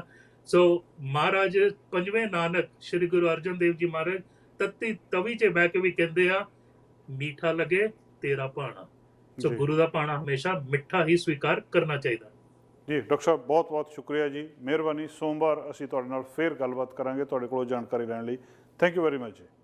ਬਹੁਤ ਬਹੁਤ ਧੰਨਵਾਦ। ਵਾਹਿਗੁਰੂ ਜੀ ਕਾ ਖਾਲਸਾ, ਵਾਹਿਗੁਰੂ ਜੀ ਕੀ ਫਤਿਹ ਜੀ। ਦੋਸਤੋ, ਇਹ ਸਨ ਡਾਕਟਰ ਪ੍ਰਗਟ ਸਿੰਘ ਭੁਰ ਜੀ, ਉਹਨਾਂ ਦੇ ਨਾਲ ਗੱਲਬਾਤ ਕੀਤੀ, ਜਿੱਥੇ ਸਾਨੂੰ ਮੈਡੀਕਲ ਸਾਇੰਸ ਦੀ ਜਾਣਕਾਰੀ ਦਿੰਦੇ, ਉਹਦੇ ਨਾਲ ਹੌਸਲਾ ਵੀ ਦਿੰਦੇ ਆ ਔਰ ਅਧਿਆਤਮਕ ਪੱਖ ਤੋਂ ਵੀ ਹਰ ਇੱਕ ਵਿਅਕਤੀ ਨੂੰ ਬਹੁਤ ਸਟਰੋਂਗ ਕਰਦੇ ਆ। ਅਸੀਂ ਇਹਨਾਂ ਦੇ ਖਾਸ ਤੌਰ 'ਤੇ ਧੰਨਵਾਦੀ ਹਾਂ। ਦੋਸਤੋ, ਅੱਜ ਦਾ ਪ੍ਰੋਗਰਾਮ ਇੱਥੇ ਸਮਾਪਤ ਕਰਦੇ ਹਾਂ। ਸੋਮਵਾਰ ਫਿਰ ਹਾਜ਼ਰ ਹੋਵਾਂਗੇ ਕੁਝ ਨਵੀਆਂ ਤਾਜ਼ੀਆਂ ਖਬਰਾਂ ਦੇ ਨਾਲ ਤੇ ਡਾਕਟਰ ਪ੍ਰਗਟ ਸਿੰਘ ਪੁਰਜੀ ਹੁਣਾਂ ਕੋਲੋਂ ਇਸ ਬਿਮਾਰੀ ਸੰਬੰਧੀ ਨਵੀਆਂ ਅਪਡੇਟਸ ਲੈ ਕੇ। ਅਲਵਿਦਾ ਦੋਸਤੋ। ਸਾਡਾ ਹਰ ਇੱਕ ਪ੍ਰੋਗਰਾਮ ਵੇਖਣ ਤੇ ਸਾਡੇ ਨਾਲ ਜੁੜਨ ਲਈ ਸਬਸਕ੍ਰਾਈਬ ਕਰੋ ਚੈਨਲ ਪੰਜਾਬੀ ਤੇ ਨੋਟੀਫਿਕੇਸ਼ਨ ਲਈ ਬੈਲ ਆਈਕਨ ਵਾਲੇ ਬਟਨ ਤੇ ਕਲਿੱਕ ਕਰੋ।